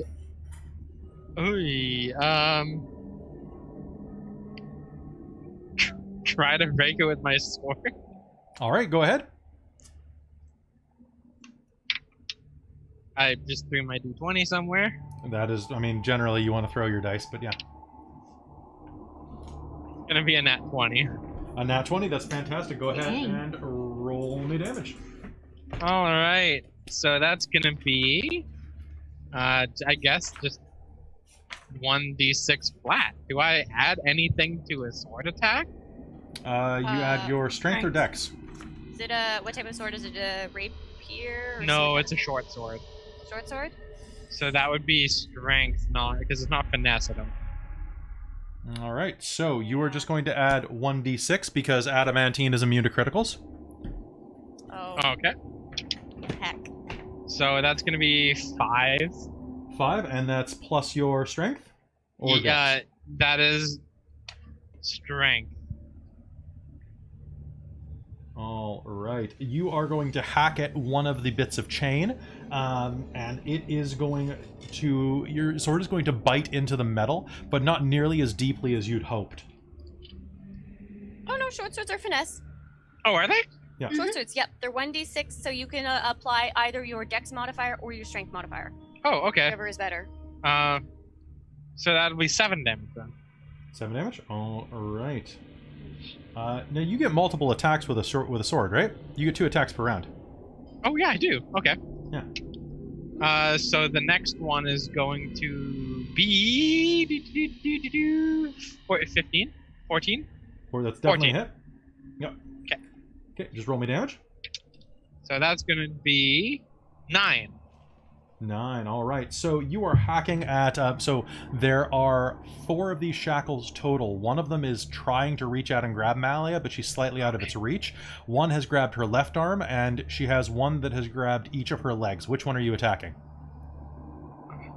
Just once. I'm just seeing if my bonus attacks are just my ranged or if they're anything. There, you get 1 bonus with anything. Good. I'm just looking at my dread ambusher stuff. Okay. I'm sorry. Every time you say bonus, I'm hearing boneless. No, That's how I like my chicken. that's how you like your women too. Okay, so wrong. if you take the attack action on the turn, you can make one additional weapon Okay. attack as part of it. Okay. So go ahead and make me one more attack. Alright, yeah, so it's the range that I get 4 on my first one, but it's on this I get the 3. Okay. So that's going to be a 17, That's a hit. Yep. and that's going to be another 8 damage. Another 8 damage. All right, and that's with your dexterity bonus? Yes. All right, now are you going for arms, leg, or the free-floating one? Arm. All right, Zeno is going to run forward, hacking down onto this shackle 3 times. He is going to disconnect it from the wall. The shackle is going to be still attached to your hand, but it is now limp. All right, Zeno. Manacle's turn. The Manacles are going to make a contested strength roll against you. Basically, I'm going to roll with advantage. You're going to roll strength against me, Malia. Okay. All right, you need to beat a 12. That's 15. 15. They are going to pull you back, but you are going to shoulder forward and be able to pull your legs clear enough. In the distance, you are going to hear the sound of something large hitting the ground. Boom. Boom. It sounds like it's Boom. coming from the other room, doesn't it? Boom. Statue. Sounds like it's coming from somewhere else, yes. Tia, you're up. Right. So I was considering dispel magic, honestly. Okay. So I just reminding myself how it works. It says I can choose one creature, object, or magical effect within range. Any spell of 3rd level or lower on the target ends. For each spell of 4th level or higher on the target, make an ability check using your spellcasting ability. DC equals 10 plus the spell's level. Go ahead. So, okay.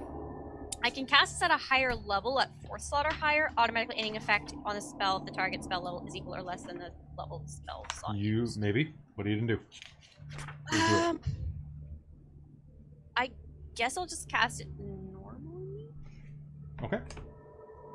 It's a spell. What? All right, so don't bother rolling Oh, okay. because it functions differently on these things. Oh. Okay. All right, so calling down your dispel magic, you are going to throw your spell against the wall, striking the manacles that are grabbing Malia's feet. They are going to struggle and attempt to resist, being that they are not they're an actual magical creature. Oh! However, they fail their saving throw and convulse, breaking away from her ankles and falling to the ground. Suddenly normal shackles again for now. Now, as you're looking around the rest of the room, the others have risen at the other 2 sides of the room and are just reaching out, but they are held tight to the wall. Okay. So it doesn't appear that there is any way that that they can reach you unless you back up into them. Okay. No thanks. Let's not do that. Mars, what do you do? Okay. So, do I have, like, a good feeling about cutting my hand and putting it on the stone? As good as you ever do. Can I do an insight roll? Or Sure. nah? Yeah, you can do an insight roll. 23. I mean, if that dude did it and something happened, I mean, it's probably fine. Checks out. Checks out. This is probably what you want to do. Cool. So yeah, I guess I'll just, like, make a slit into my palm and be like, Okay. All right, so doing so, you will touch the blue stone with your bleeding hand, and suddenly the room will pulse lightly with this energy, and you'll hear a... And Zeno Yeah. and Malia, in the distance, you will hear 2 soft noises. It's not the same pitch. So maybe there's 2 things it resonates with? No, there's 2 others here. Oh, 2 other stones. Yeah. And from the Maybe you have to sound hit of them it, all. This one stays lit after Mars removes her hand, though. Okay. All right. Malia, your turn is here. You all also, Zeno and Malia, you're going to hear something approaching down the hallway. Shite.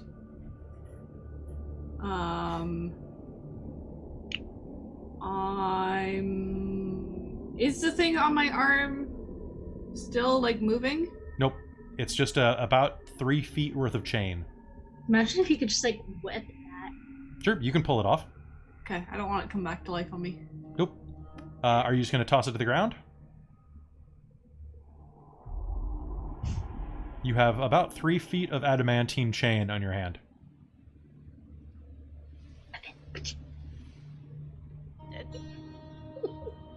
I'm gonna put it to the side and remember it's there. Okay. Okay. Because I was actually gonna hack off the other ones because I want. You want to whip it? I know I want an adamantine enforced bow. Oh yeah, you can do that. You can use the materials when you go to a blacksmith. All right, snakes. I just don't what do want you to do? run the risk of it coming back to life and while it's held on to me. That's fair. Fair. All right, so Trying to snakes. strangle me. Oh yeah, snakes. The snakes are gonna go investigate the sounds that are coming towards us. Okay. The snakes. The snakes are going to round the corner, and they're definitely going to make a full attack. That sounds good to me. So, Mike, go ahead and roll me attacks, and designate who else is helping you roll attacks. Okay, do these ones have advantage? No, God, no. Okay. All right, so I have 8 of them, and I have 4 d8. So I need 4 other d8s rolled. I can do that. D12s, D20s. Sorry, So 4 my brain. d20s. 4 and how many- d20s. And how many I can d8s? do 'Cause 2. I have a lot of d20s and d8s here, so All right, so yeah, I just That's need. nice. I'm 8 still gonna total. do 2. if I do 2 d20s and 2 d8s, we're The good. the d8s don't need it. Don't do anything. Oh, okay. You don't need the. Yeah, they don't need d8s. Just d20s. Okay. All right. I'm sorry, neither of them hit. I don't think. All right. So Should have rolled a 5 and a 2. What gets added to it? Anything? +6. 6. yeah, plus So- 6. 11 and 8. So I got 21 and 18 then. So I got a 16, an 18, Yes, yes. a nat 20, Yes. and a nat 1. No. And then 18 and 21 for me. And I already mentioned 11 and 8. So I don't think that does anything this time. All right, so go ahead and give me damage on the ones that were hits. All right, so the damage for these guys is 1 damage plus 3d4. Per snake? Yeah. Okay.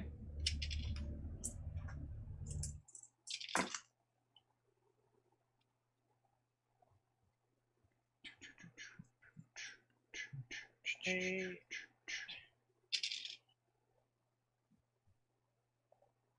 12 and 9.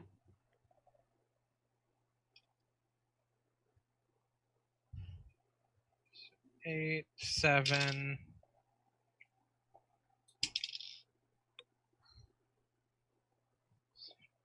Eight, 7, 7. So 21 damage on my side total. So 21 plus 8 plus 7 plus 7. Plus one of those was a crit. Yep, so roll me double. Double on all the dice. Nice! Okay. So plus 4 plus 4 plus 3. Almost max damage on the crit. Nice. So totals out to be 54 Heckin' damage. Wow, okay. I'm going to assume that that's applied to just 2 wounds. Those snakes are disgusting. They're great. I kind of love them.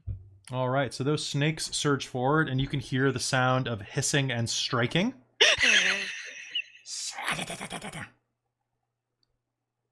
Snap. All right.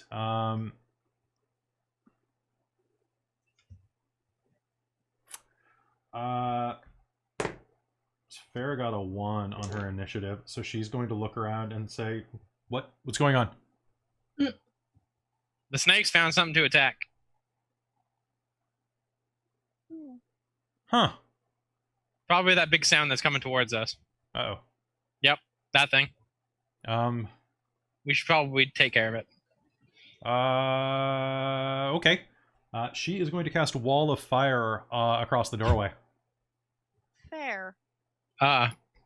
So there is a sudden puff of smoke, and a 30-foot wall of fire erupts along the corridor. Nice. Ooh, actually, hold on. Let me just make an int check for her.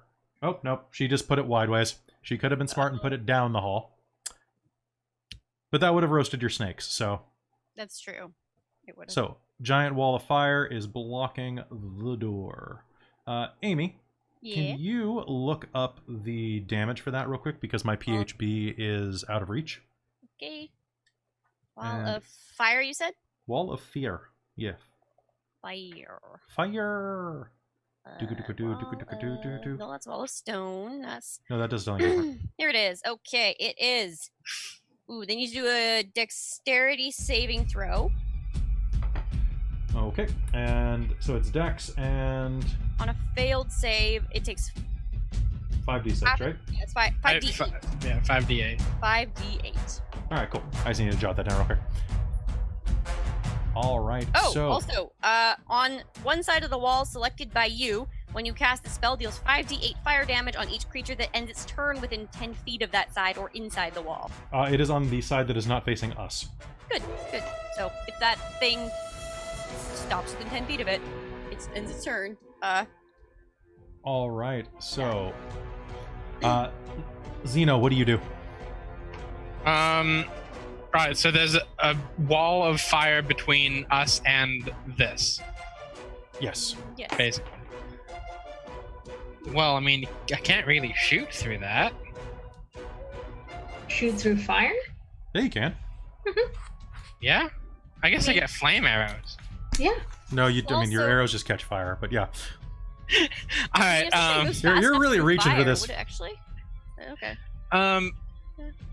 Now this wouldn't be a new round of combat from This the is a new round of combat right now. Okay, cool. So I'm going to do my full 3 shooty shoots. 3 shooty shoots. Okay. Yes, new round of combat equals 3 shooty shoots. I thought you only got the extra action at the beginning of the first round of combat. Yeah, you just said it's a new round of combat. Like new encounter, I think. It's not a new encounter. Yeah. Oh, so okay, so it is still it's still You're on using the thing. same initiative. You're using the same initiative, so it's the Cool. So that's 2 shooty shoots.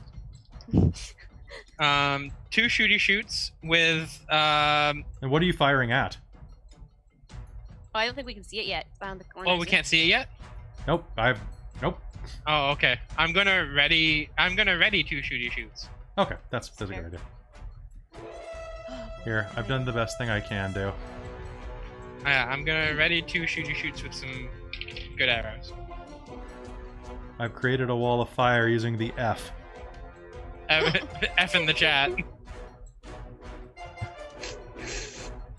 I used Papyrus as my font.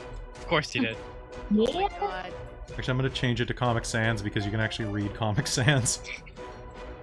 F in the chat.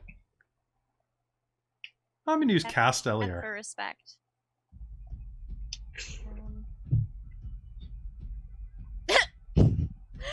There we go. There's a firewall. Okay, so you're going to ready your action. Their firewall. Manacles! Do nothing for 1 minute. That's correct. Alright, so I'm going to put a circle over here. Alright, manacles do nothing. I'm covered by snakes. That sucks. How many hit points do these snakes have? 7.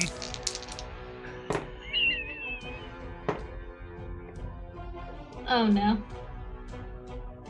How many Oh, snakes are you no. gonna kill? Oh no. Not my snakes.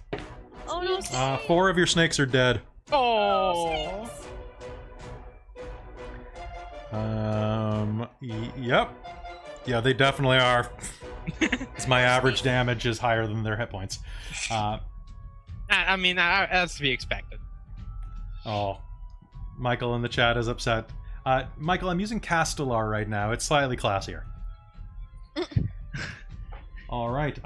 That did delay them around, though. Tia, what do you do? You will hear the sound of ripping and tearing and screaming snakes down the hallway. No. Have no, and I can't see the thing that's coming, can I at all? Nope, because the hallway veers. And there's fire between us and it. Yep, that's the I don't like that. How wide is the entrance to this corridor? Like the doorway? 10 feet. Okay. I could cast Stone Shape and block us in, but that doesn't seem like a really good idea. I'm actually just gonna... And then they died. I'm gonna... We all died. We suffocated. It was horrible. Then Mally uses Stone Shape to open it again because she's like, fuck this. God damn it. Yeah. No, I'm gonna... Tia's going to pull out her Staff of the Adder and I guess activate it and then just ready smack if it comes close enough to her. Around the Ready smack. Yeah, that's about it. Sylvester is hurt by your font choices. It is true. Yeah, I switched to a new one that's a little better. All right. You ready your action. Malia, what do you do? Wait. Okay. Snakes. You still have 3 snakes that can attack. Don't I have 4 snakes left? Your other one flew down the wrong hallway when it botched. Oh, that's right.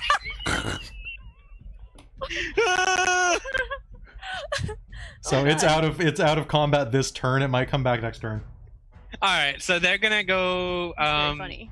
They're gonna snake attack. Snake attack. Nice. Snake attack.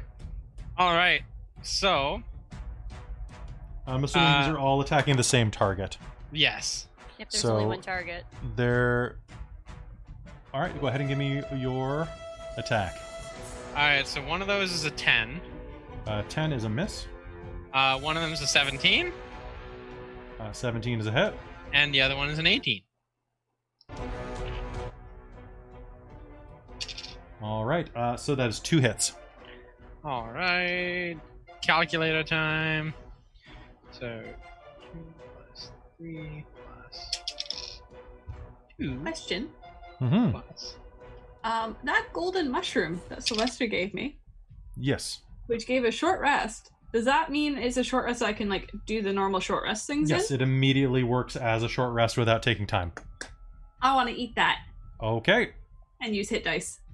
Sounds good. Talking about hit dice, the snakes are gonna make 18 hit dice worth of damage. Oh, nice. Nice. Good job, snakes. All right, Yeah. good job, snakes. All right, so Snakes are you the are real going to hear enemy. them hiss and strike again, and it sounds like, honestly, like they're attacking bags of flour. The sound is puff, puff, puff. Oh, this is curious and curiouser. All right, and Malia, did you roll your hit dice? Don't forget to add Yes. Constitution for each hit dice you roll. Yes, so I rolled 1 hit die. Uh-huh. And I got an 8.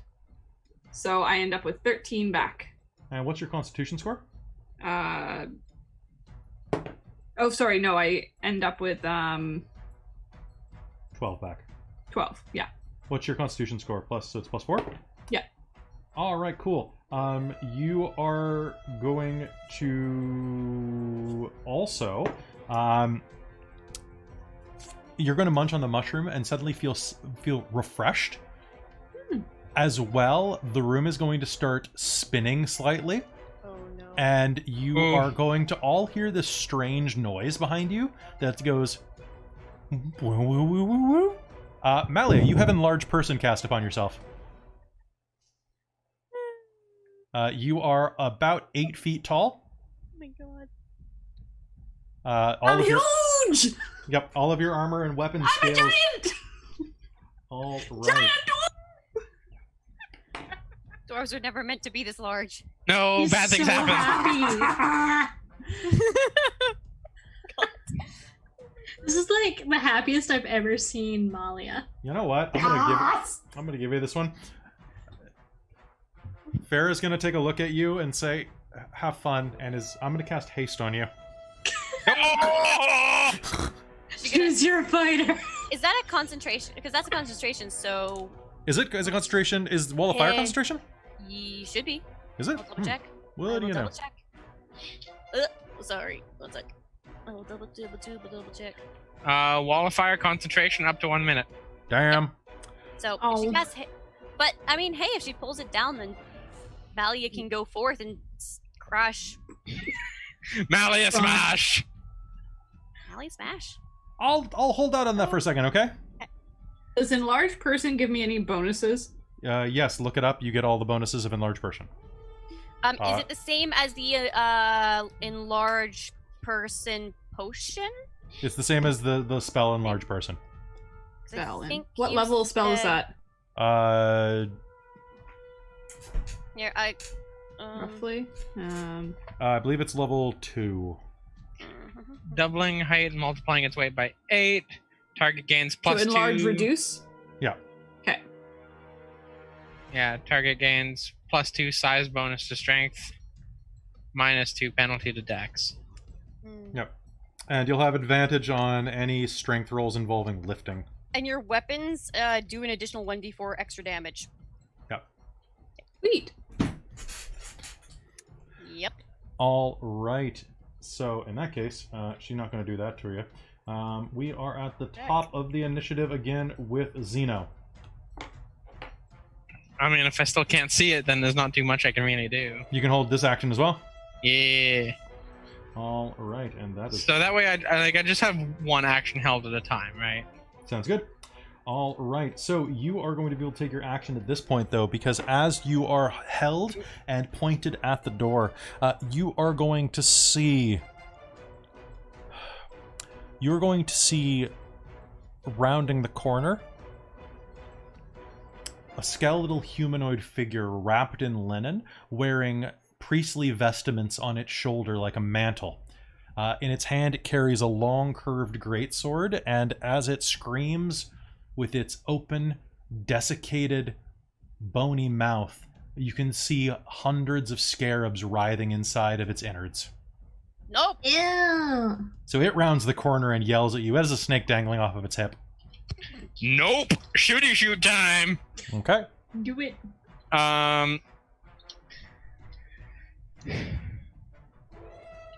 All right. Now, were you So- using like your flame one before? Can you?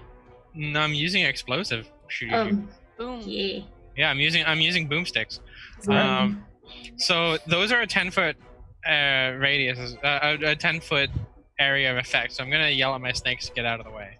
Well, it's not their turn, so They follow commands. on their turn. Yeah, that's true. Well, oh well. Get out of the way! Well, he doesn't know that they move slower than him. They were like off there. Does he know what their initiative was, really? Kind of? All right. So, my friends. Oh, I didn't specify that I was gonna take the plus damage. Damn it. That would have been good. But, oh well. Where is my bonus sheet? Okay. So those, I mean, they're both going to be well over 20 to hit. Okay. That's a hit. That's a hit. Okay, and those guys are And Not is those. there a save? explosive arrows. There is a save. It's a 15 DC Dex. Okay. Fail and succeed. Fail and succeed. Okay. Those guys there. So I will. So I'm gonna do just my normal damage first, and then I'll roll the explosive damage. Sounds good.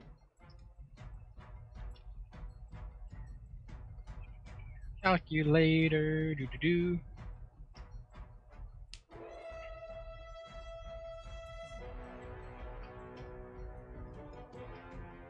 And adding to these.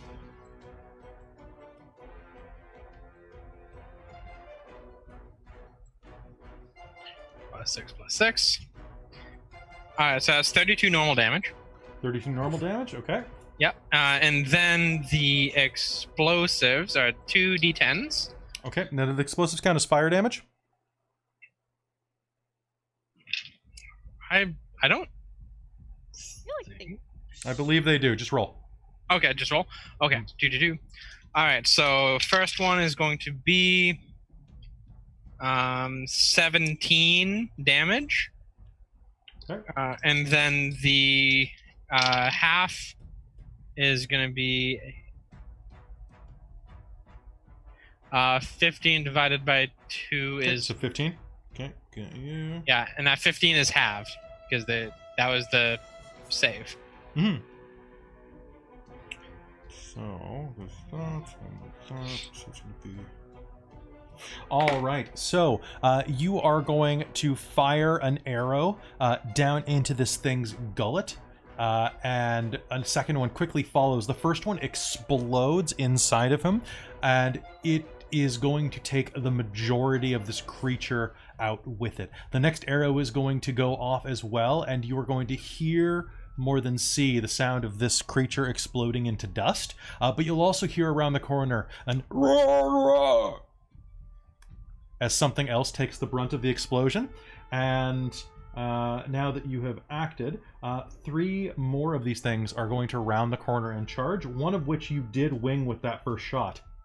Part of his shoulder is on fire. It is going to rush forward and leap through the wall of fire at you. And okay, you can. And take 5d8 worth of damage? Well, he botched, so So Yeah. he trips and lands in the fire yeah. Seems- Yeah. and takes the damage next turn as well. Yeah. And oh, because it's fire, Farah adds her charisma to it as well, Oh, jeez. which is Spicy. plus. Yeah, sorcerers are great. When you're just Very that cute, so you when you're that cute, so you add your own spice to your 6, fire. 11, 20, 29 points of damage without factoring in botch. The creature is going to rush forward, trying to take a swing at you, but as it passes through the wall of fire, it is going to become engulfed in flames, screech, and collapse to the ground, crisping slightly. Whoopsie. The other 2 are going to rush forward, and another one of them botched. Really? Are you shitting me? I love it. Okay, this one does. That is 10, 20, 26 points of damage, plus botch. And its vulnerability to fire, so 52 points of damage minimum. We'll call it 60. We'll call it 60. Is that one crisp too? That one, nope. These boys got some hit points. Jeez. The next one Ridiculous. is going to rush through. You guys are hitting that level though. You got to remember. Oh, that's Oh, yeah, and I guess the 10, snakes did actually do quite a bit of damage as well. 27. 32 points of damage on a success. Is that through the fire? Yes. So the next one leaps through the fire and takes 32 points of damage after getting a success. Wow. Oh, wow. Wow. Okay. Yeah, Wall of Fire is great. Finally got to use it. It is. So pleased. Yay! happy Let's. I'm very happy.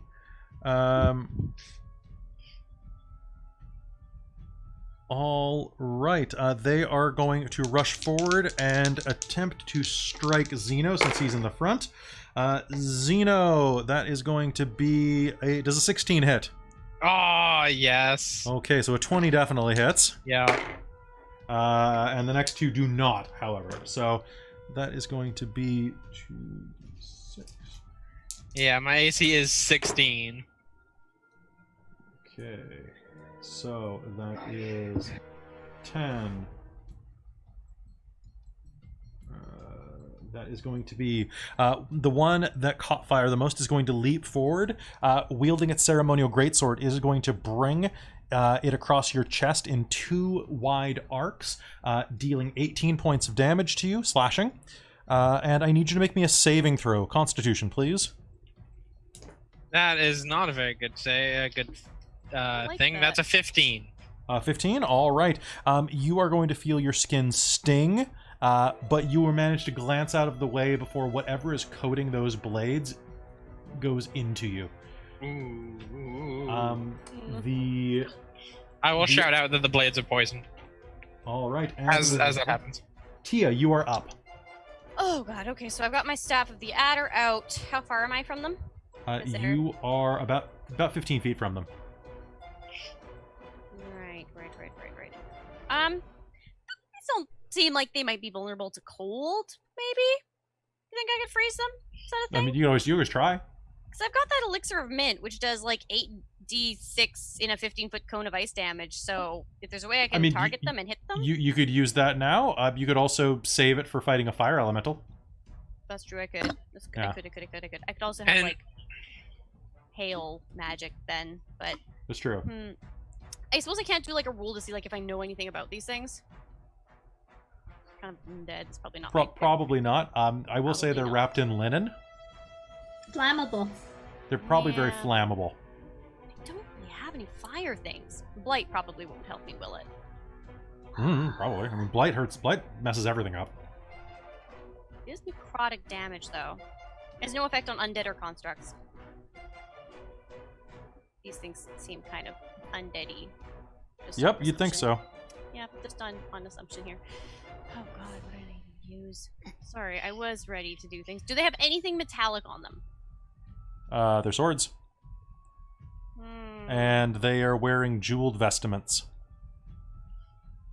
Ooh. Okay. And you know what? They are. You can see kind of around their shoulders and waist. They are wearing a little bit of ceremonial armor that appears to be metal. What seems like it's taking the covers the most skin area? The ceremonial armor. Okay, I choose because I can cast heat metal. Choose a manufactured metal object such as a metal weapon. Okay, yeah, okay. Metal I'm weapon or using these suit of, things. yeah, of heavy, such as metal weapon. Blah blah blah. You can use the object to glow red hot. Any creature within physical contact with the object takes 2d8 fire damage when you Okay. cast the spell. You doing this on the one that number 1 or number 2? Whichever one's closest to me. That would be number 2. The one Number who 2. missed Mike. Sure. Or missed yeah. Zeno. Um. And is this a save?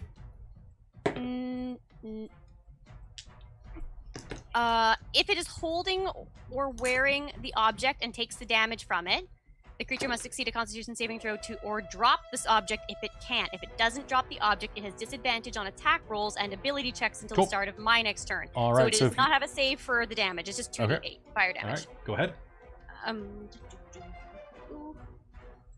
And this is a concentration spell, so I can, as a bonus action on future turns, do the damage again. So it's going to take 10 points of damage, fire damage. It's fire damage. All right, Fire. so- And it can't really drop its armor because it's wearing it. Cannot. So it so has it has to- disadvantage. Well, it has to succeed a Constitution saving throw or drop the object. Mm. If it doesn't drop the object, it has Okay. disadvantage on attack rolls So and the- ability checks. I don't know. Oh. That's a bit confusing. Don't Maybe worry it has to about try and take it off. that. If it Oh, wants maybe. to. But then Yeah. it's touching it more. All right, so the one that swung at Zeno is going to shriek with an inhuman guttural yell as the armor begins to burn down into it. It Yay. is searing like going through butter. I have Mars, not you're used- up. I think the last time I used that was in the underground caverns where we found Farah.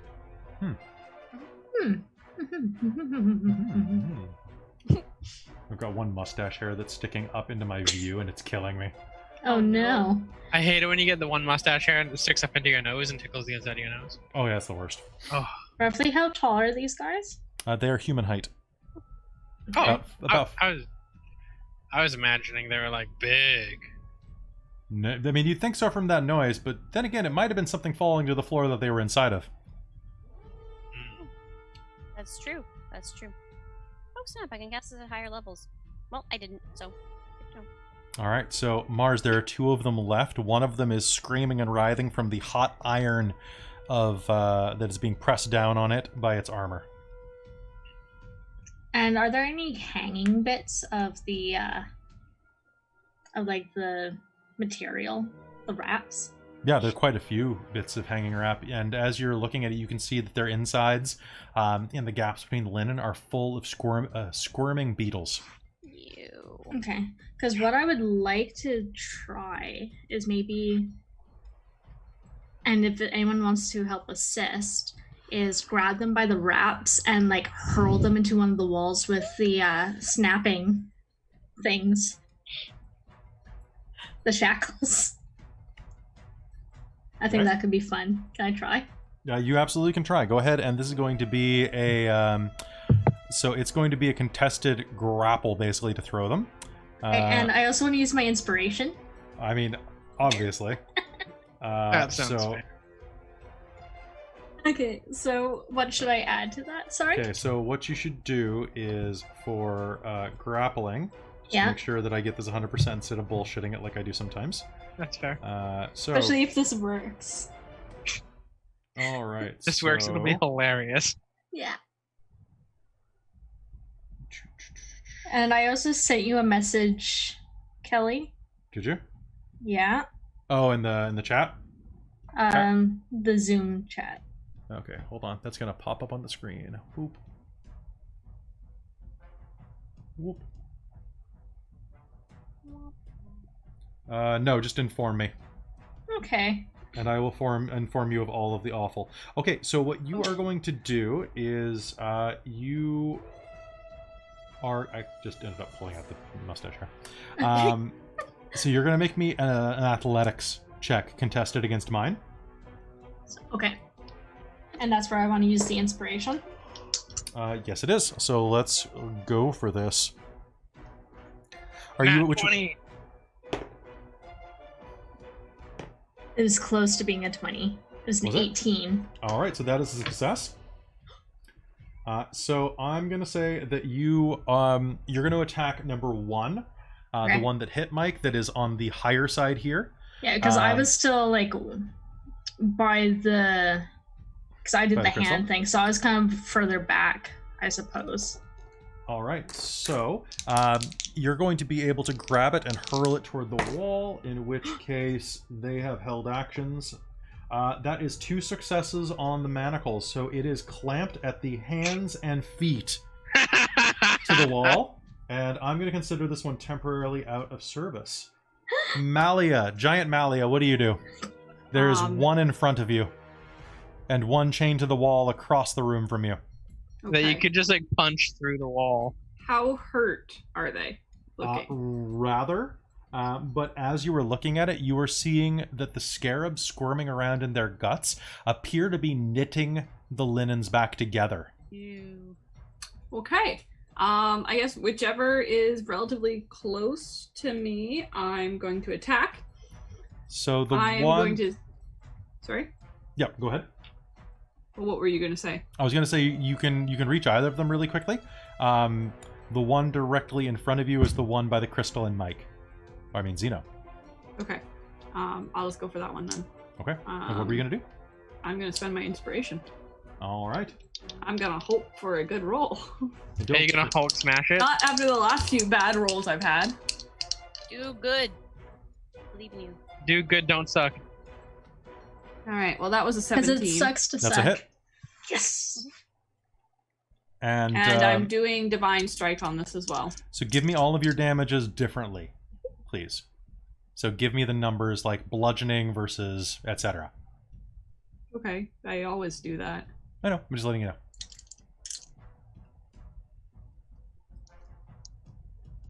Actually, they're all magic, so that doesn't matter.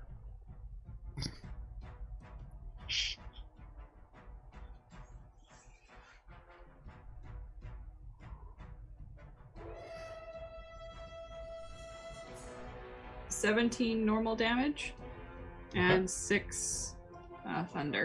And don't forget to add the extra D4. I already From... did. Oh, did you? Okay. So 21, you say? Was it was 17 and 4?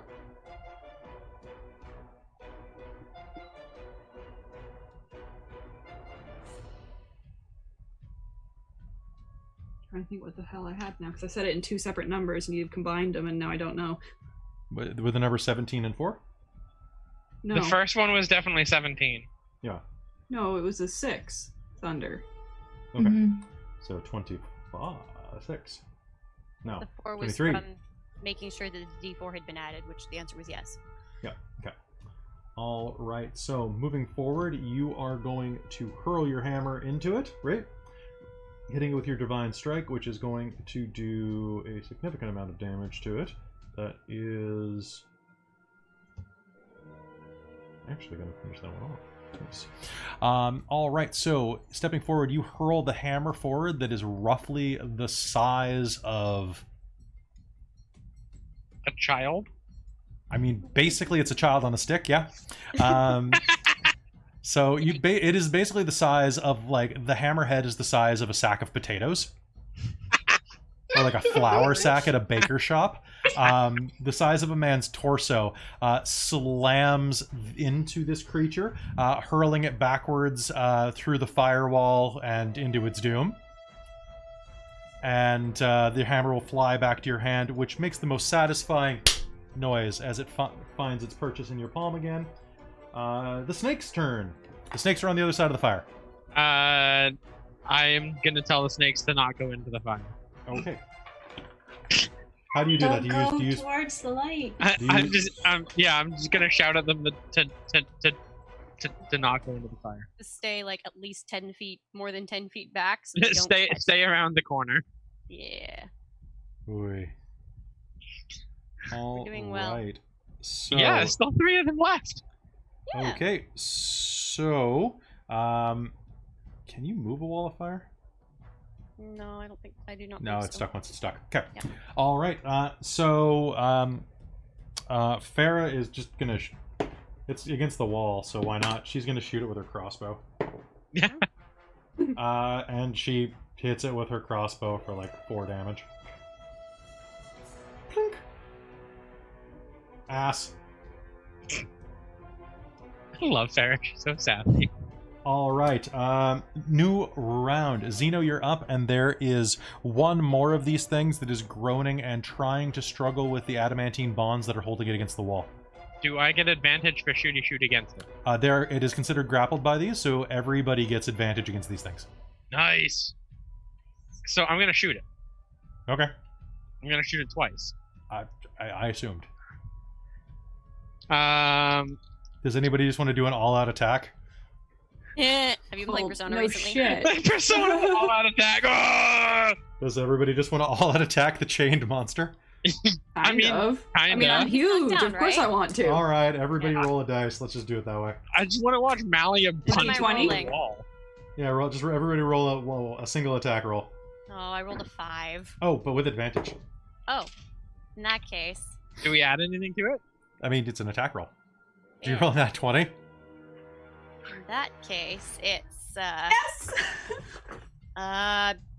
29. No, 28. What's the 28. rule? That's It's an gonna attack roll. Just it's straight up attack? Yeah. gonna be 23 for me. And am I adding dex or anything to this one? Yeah, or it's is an strength? standard attack roll. Standard attack for you. Okay, cool. Whatever weapon you're using. That's gonna be a 17. All right. And that 20 ends up being 32 to hit. That's insane. All right, so a crossbow bolt and an arrow plunge into this thing's chest, piercing several of the swarming beetles that are inside. The viper staff surges inside, and you'll hear the satisfying crunch of the viper staff having a snack inside as it starts to tear through these beetles. Ooh, Its snacky guts. You might It's- even call it a tabard snack.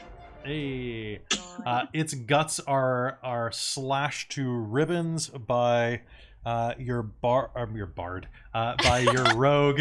I mean, kind of. Kind of a little bit. Your rogue rushing forward and slashing it twice, and it is finished off by a giant boulder-sized hammer, crushing to the ground. When the fight ends and the firewall dissipates, what you will see is 4 crushed and burning mummified priests on the ground, and 4 limbs still attached to the chains on the wall from where the hammer separated the mummy thoroughly. Separated. And I feel like Tia just like was about to hit and then just like, no, oh, never mind. I enjoyed Didn't that. need to. That was fun. Wake up, get up now. Quick question, Kelly. Quick answer. Did the adamantine chains that severed come back to life? The ones that were severed have not come back to life yet, no? Okay, because I want them. Okay. You approach them. You go pick them up. Yeah, the one that was severed. All right, so you'll pick up the chain off the ground. What do you do with it? Zeno, don't. Whoa. Into the bag of holding it goes. Maybe tie it up first, just in case. Okay, I will tie it up. A chain.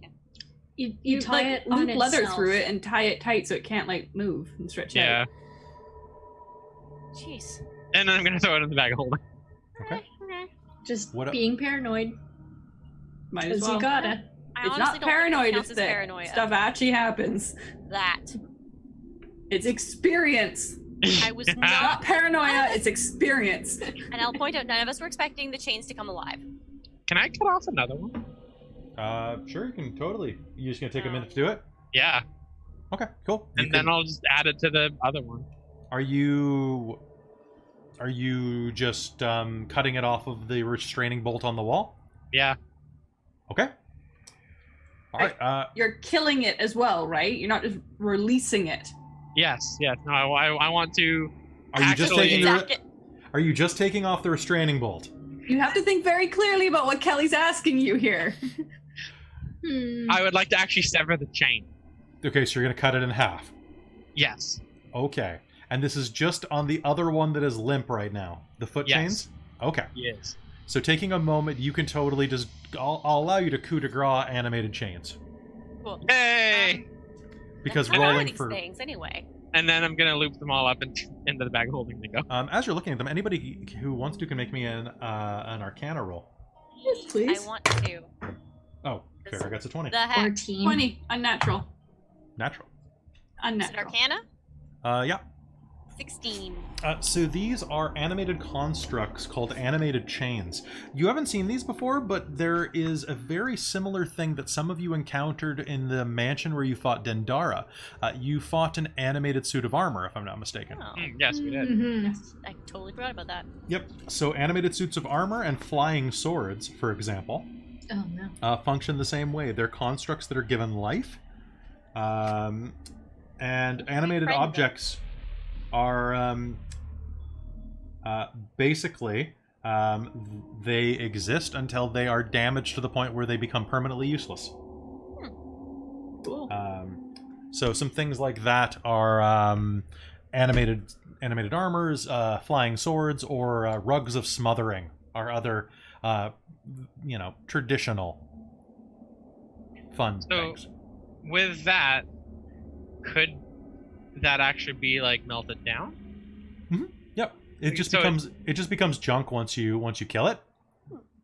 Okay, so it's now it's regular like adamantine Yep. chain. Still made of what it's made of. You can technically kill an animated armor, and if it fits, you wear it. But that is kind of weird. I would be just count a as little bit worried that I hadn't killed it enough. Right? You just wake up in Does the it- middle of the night and find out you've been sleepwalking, and you're like, what? Count as how- wearing a corpse at that point? A little bit. Yeah, a a little bit. How much chain would you say that I have? You have 20 feet of chain. Nice. So just to clarify the sequence of events, was it Mars sticking bloody hand on the lodestone, which then caused loud noise?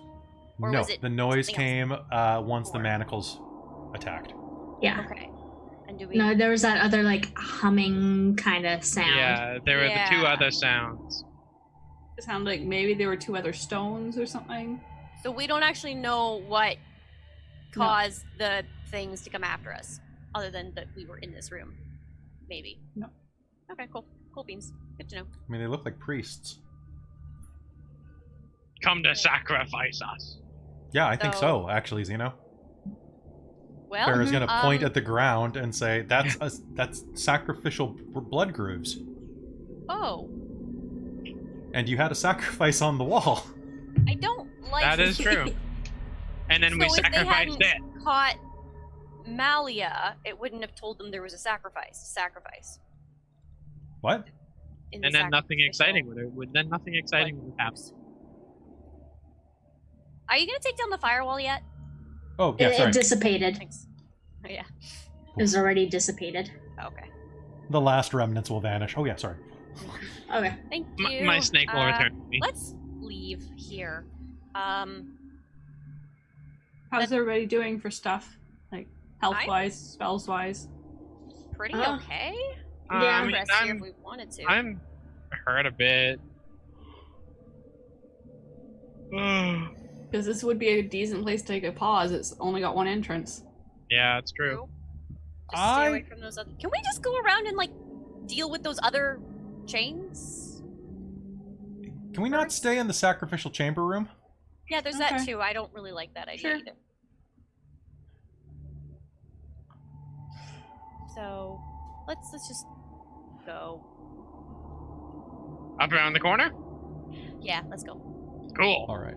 Continuing down the hallway, you'll find yourself passing the corridor with which you used to reach the water room. As you pass by, a long slithering shadow will come down the hall, and one of your flying snakes will rejoin your group. Yay! You continue down further, and as you do, you'll notice that there are 2 openings on your right. The first goes down a simple hallway, about 10 feet, and then you'll notice that there is a shaft built into the ground. It's at a fairly steep angle, and vanishes down into the darkness.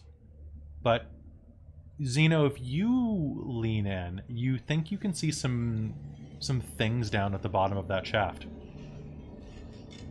And Looks And the anything I snake can make down. out? like a silhouette, like something or someone.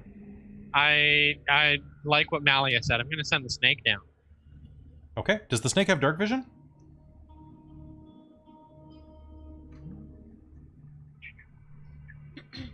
What are you doing, Mars? Me? Yeah. I wasn't really deciding on anything yet. Okay, I thought you said something, so I was just checking. This snake has blind sight 10 feet. Perfect. The snake will go down and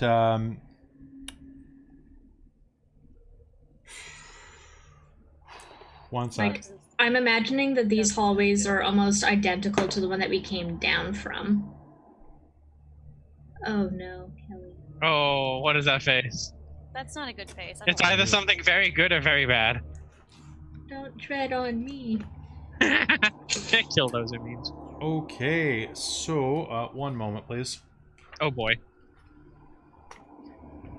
The snake will slowly descend down this shaft, and as it does, it reaches.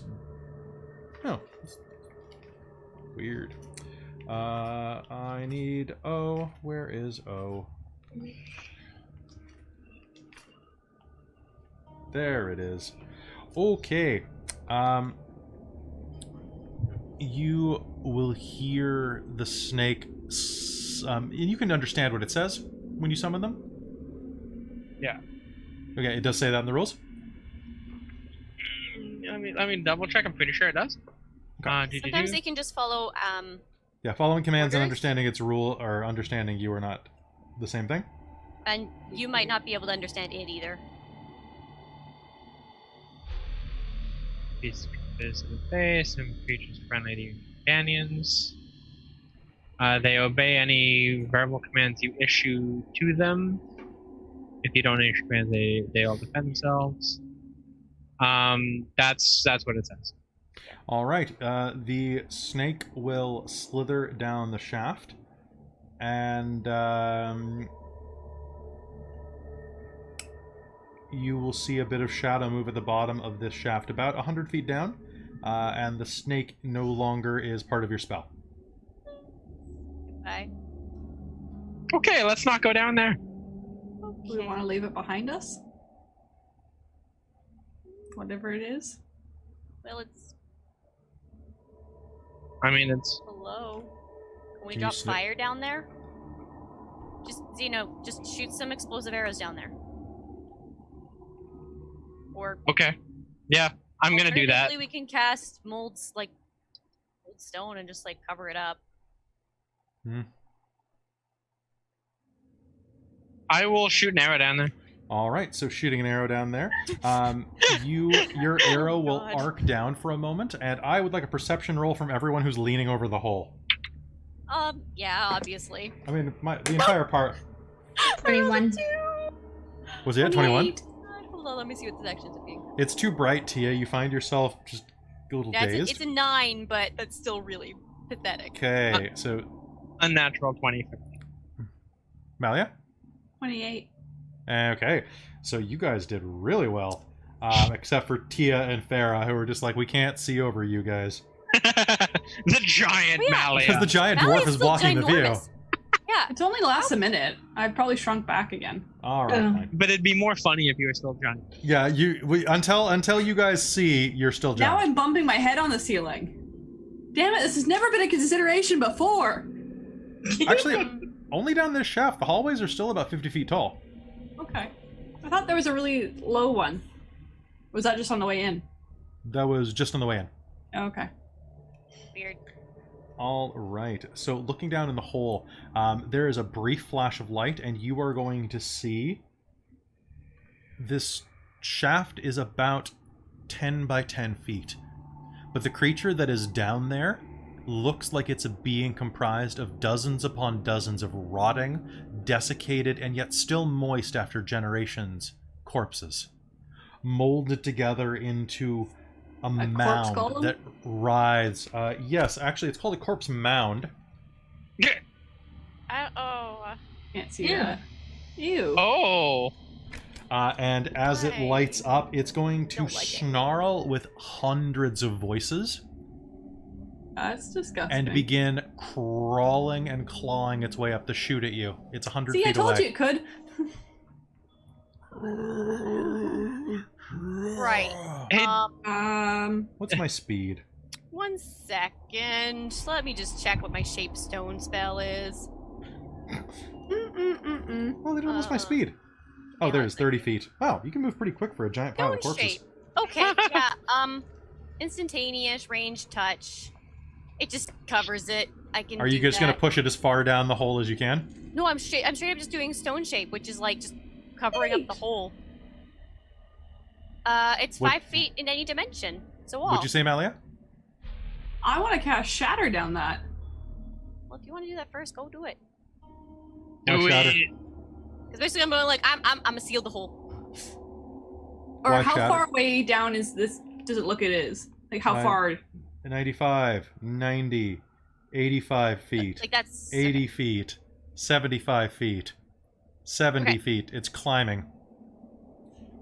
No, yeah, because we were I think she was trying to figure out what a range, because how far it was. Yeah, from what's the because she range? Where is it? didn't- Yeah. That's what I was It's- trying to find out. It's 75 feet down. Yeah, Okay. it's climbing up Okay. rapidly.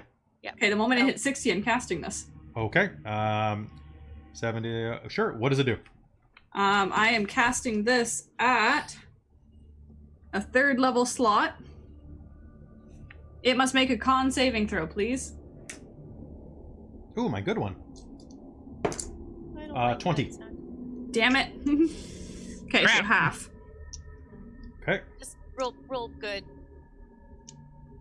Do At big 60 jam. feet, Zeno, you're going to notice that your snake has merged into its body temporarily. Oi. Can I still control it? God, no. Yeah, that's better. I remember you said that it left the spell. That's a shame. Holy crap, these things are gross. Not like this. And this is definitely undead, by the way. Just gonna just put that in. Yeah. Don't have to say that twice. 35 damage. Ooh, 35 Or damage. halved. So that ends up being 18. Yeah. All right. There is an echoing sound as the shatter spell rips down the shaft. Oh, this and- is a loud ringing noise. Mm. Great. Painfully intense. Oh, you know what? I'm gonna take full damage actually, because I'm gonna say that I had to roll that with disadvantage because I'm in such a confined space. Okay. It's a 10-foot radius sphere, so it can't escape it once it hits it. Okay, so 30. It's just in that area. 35. Okay. It strikes it, but it is still coming 55 feet. 50 feet. I'm smacking covering the hole. Okay, plugging and you're it. just gonna build this stone as deep as you can. I don't think it can go that deep, honestly, stone shape, but So it's a 10 by 10. So would this stone- be a nature oh, This would be religion. religion? Yeah, undead knowledge is usually religion. Nat 20. All right, a corpse mound is a they are undead that rise from being abandoned mass graves.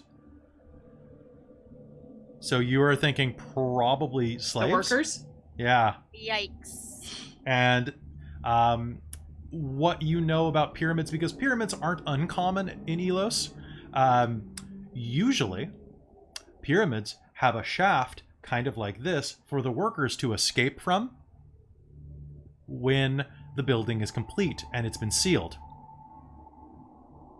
Okay. They So yeah, didn't- just slide down that hole, guys.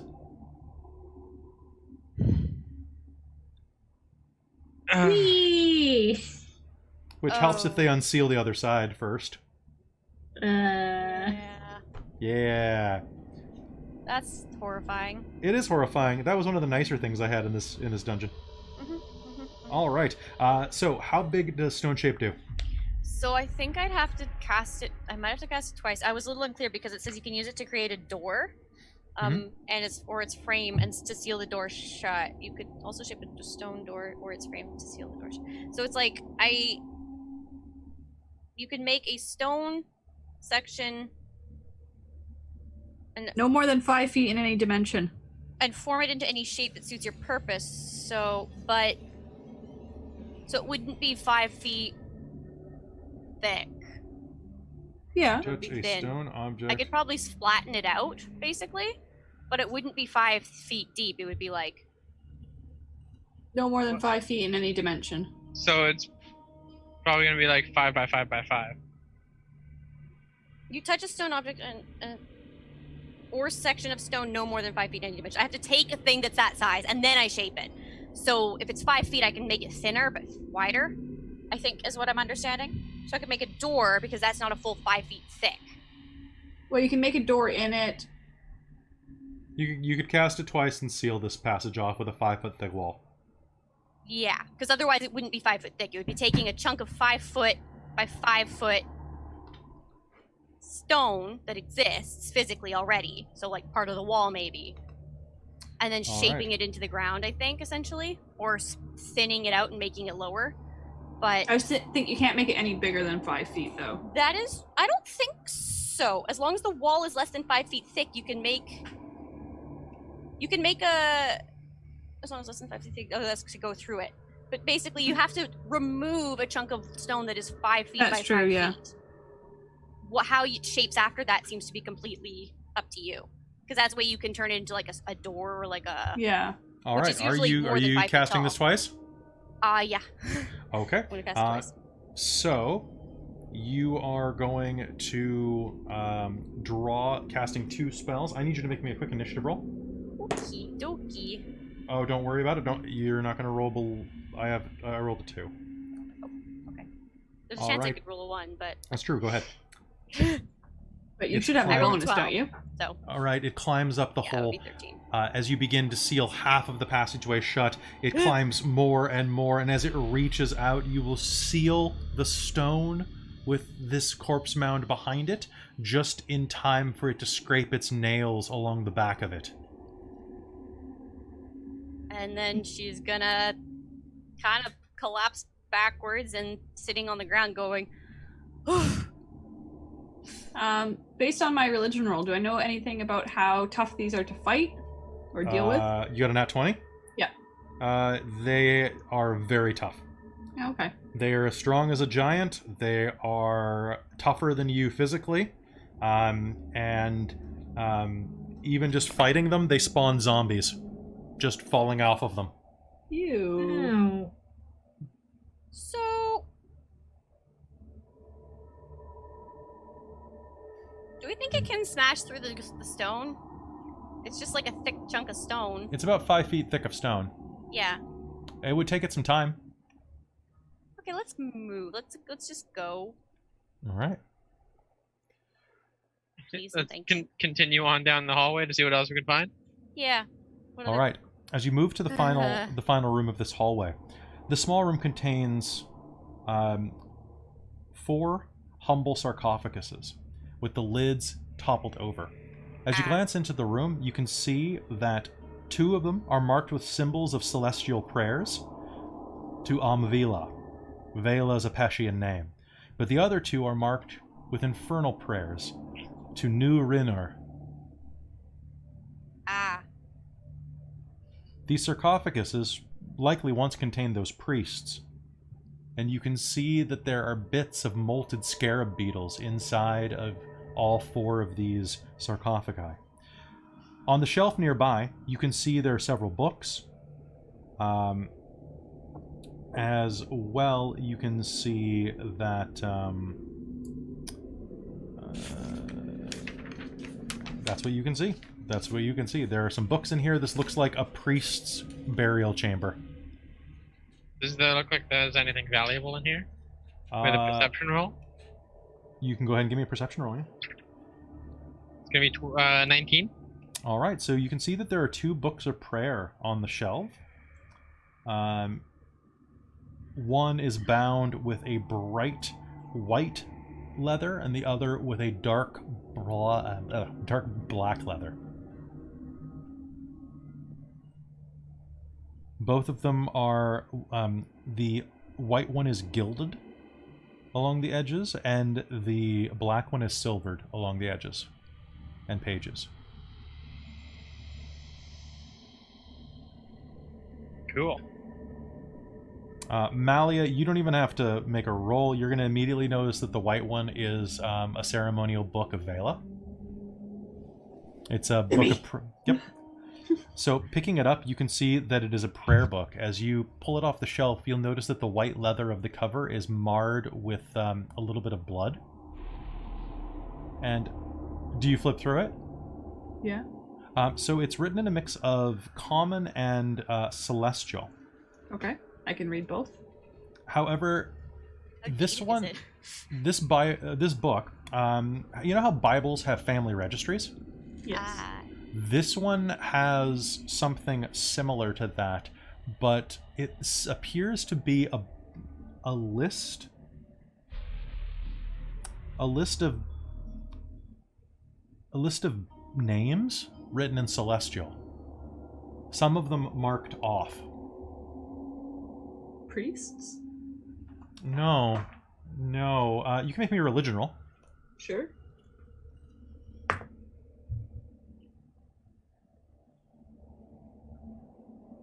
Unnatural 20. You will see that there are 3 names immediately that stick out to you because of what you think they mean. Vadistat, Urana, and Saharna.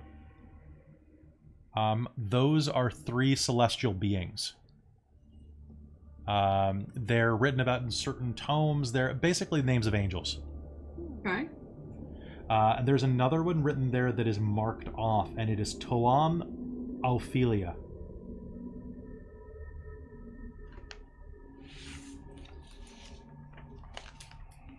What's everyone else doing?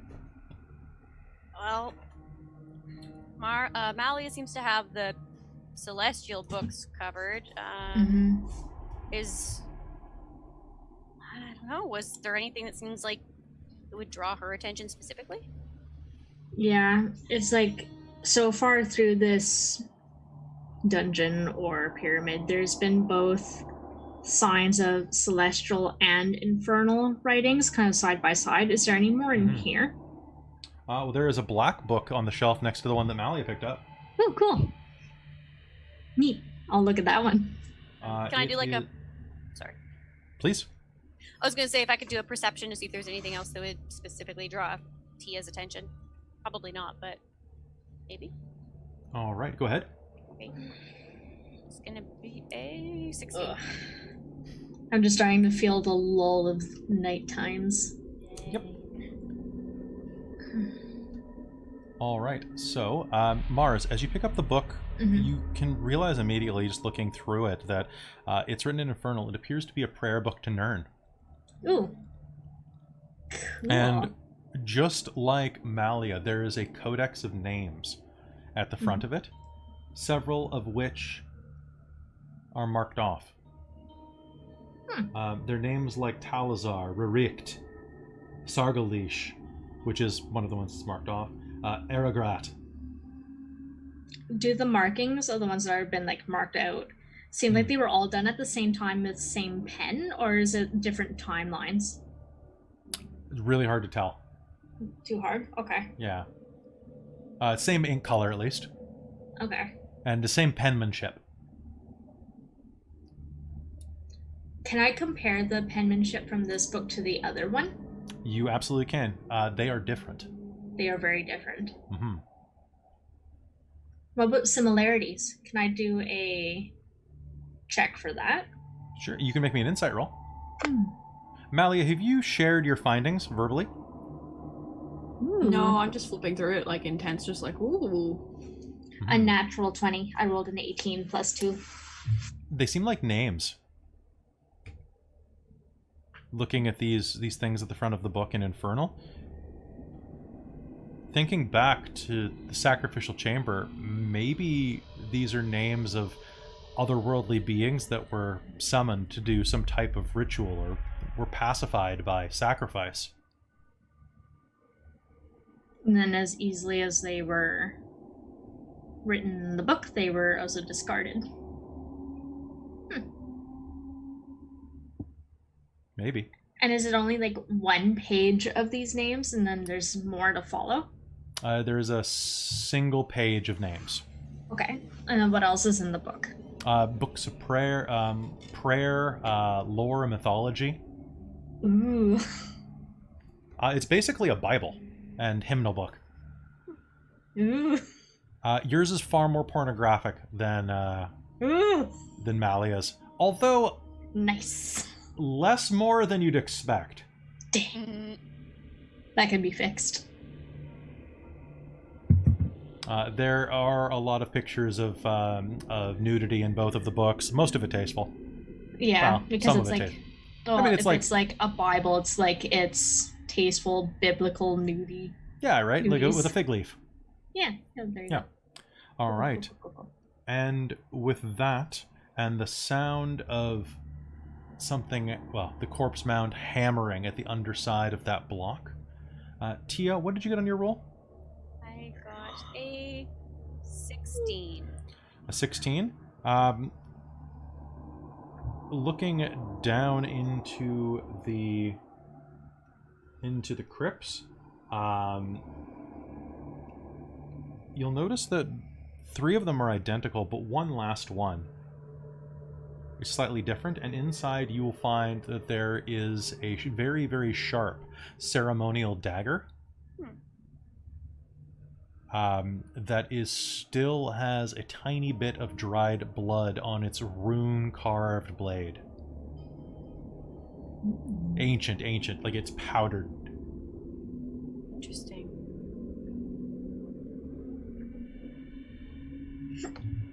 Pick it up, I guess. Can you make me a will save? Or wisdom save? for me? Sure can. Can I use... Did I spend my inspiration yet? I don't think I did. don't think so. I'm gonna spend my inspiration just to be, You might as well. like we're getting close to the end of the night. You said wisdom save? Wisdom save. 25. All right. You will feel a sudden urge and thought of sealing the last coffin last sarcophagus, I should say. And then, pardon me, sealing the last of 3 sarcophaguses. Preparing yourself, and then climbing into the last one. Times. Yikes.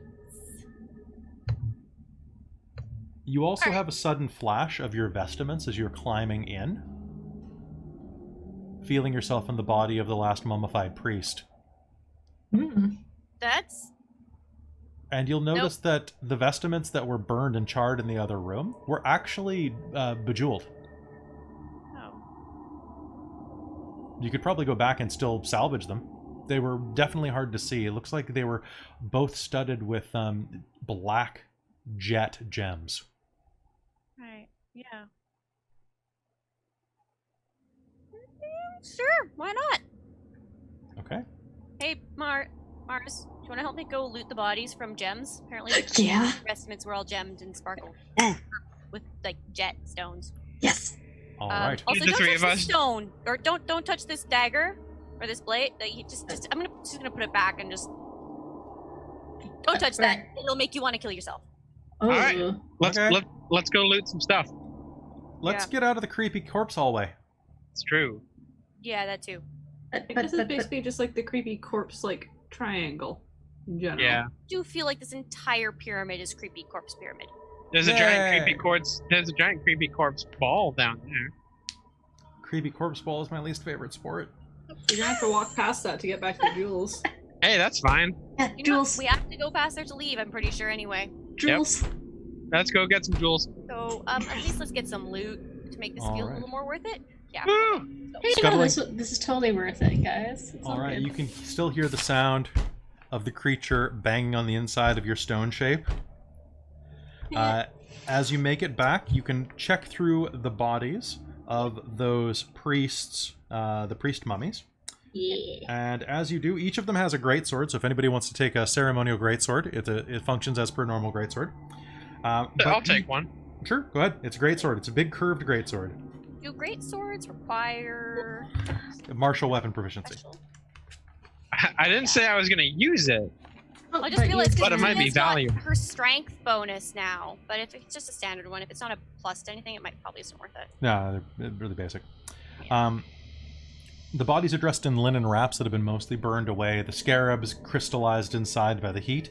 But as you're going around, each one of them, their priestly mantle is covered in small jet, almost rhinestones. However, enough of them combined together, and each one of these 4 bodies has 200 gold pieces worth of jet Each? Did you each. say? So 800 divided by 5. Yeah.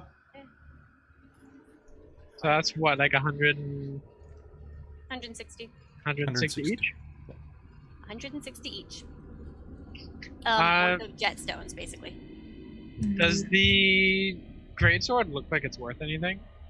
It's probably worth like 20 or 30 gold. That's I mean, a great sword to buy one on its own is 50 gold, so.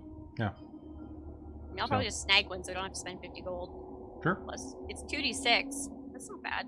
that's pretty good. I can always toss it later. I'll just shove it into the bag of holding.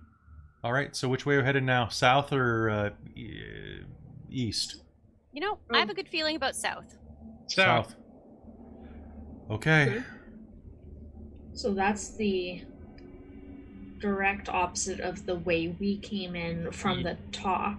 yes. Yeah. So we'd be going like straight through from when we came in. Yeah. You said the greatsword was curved?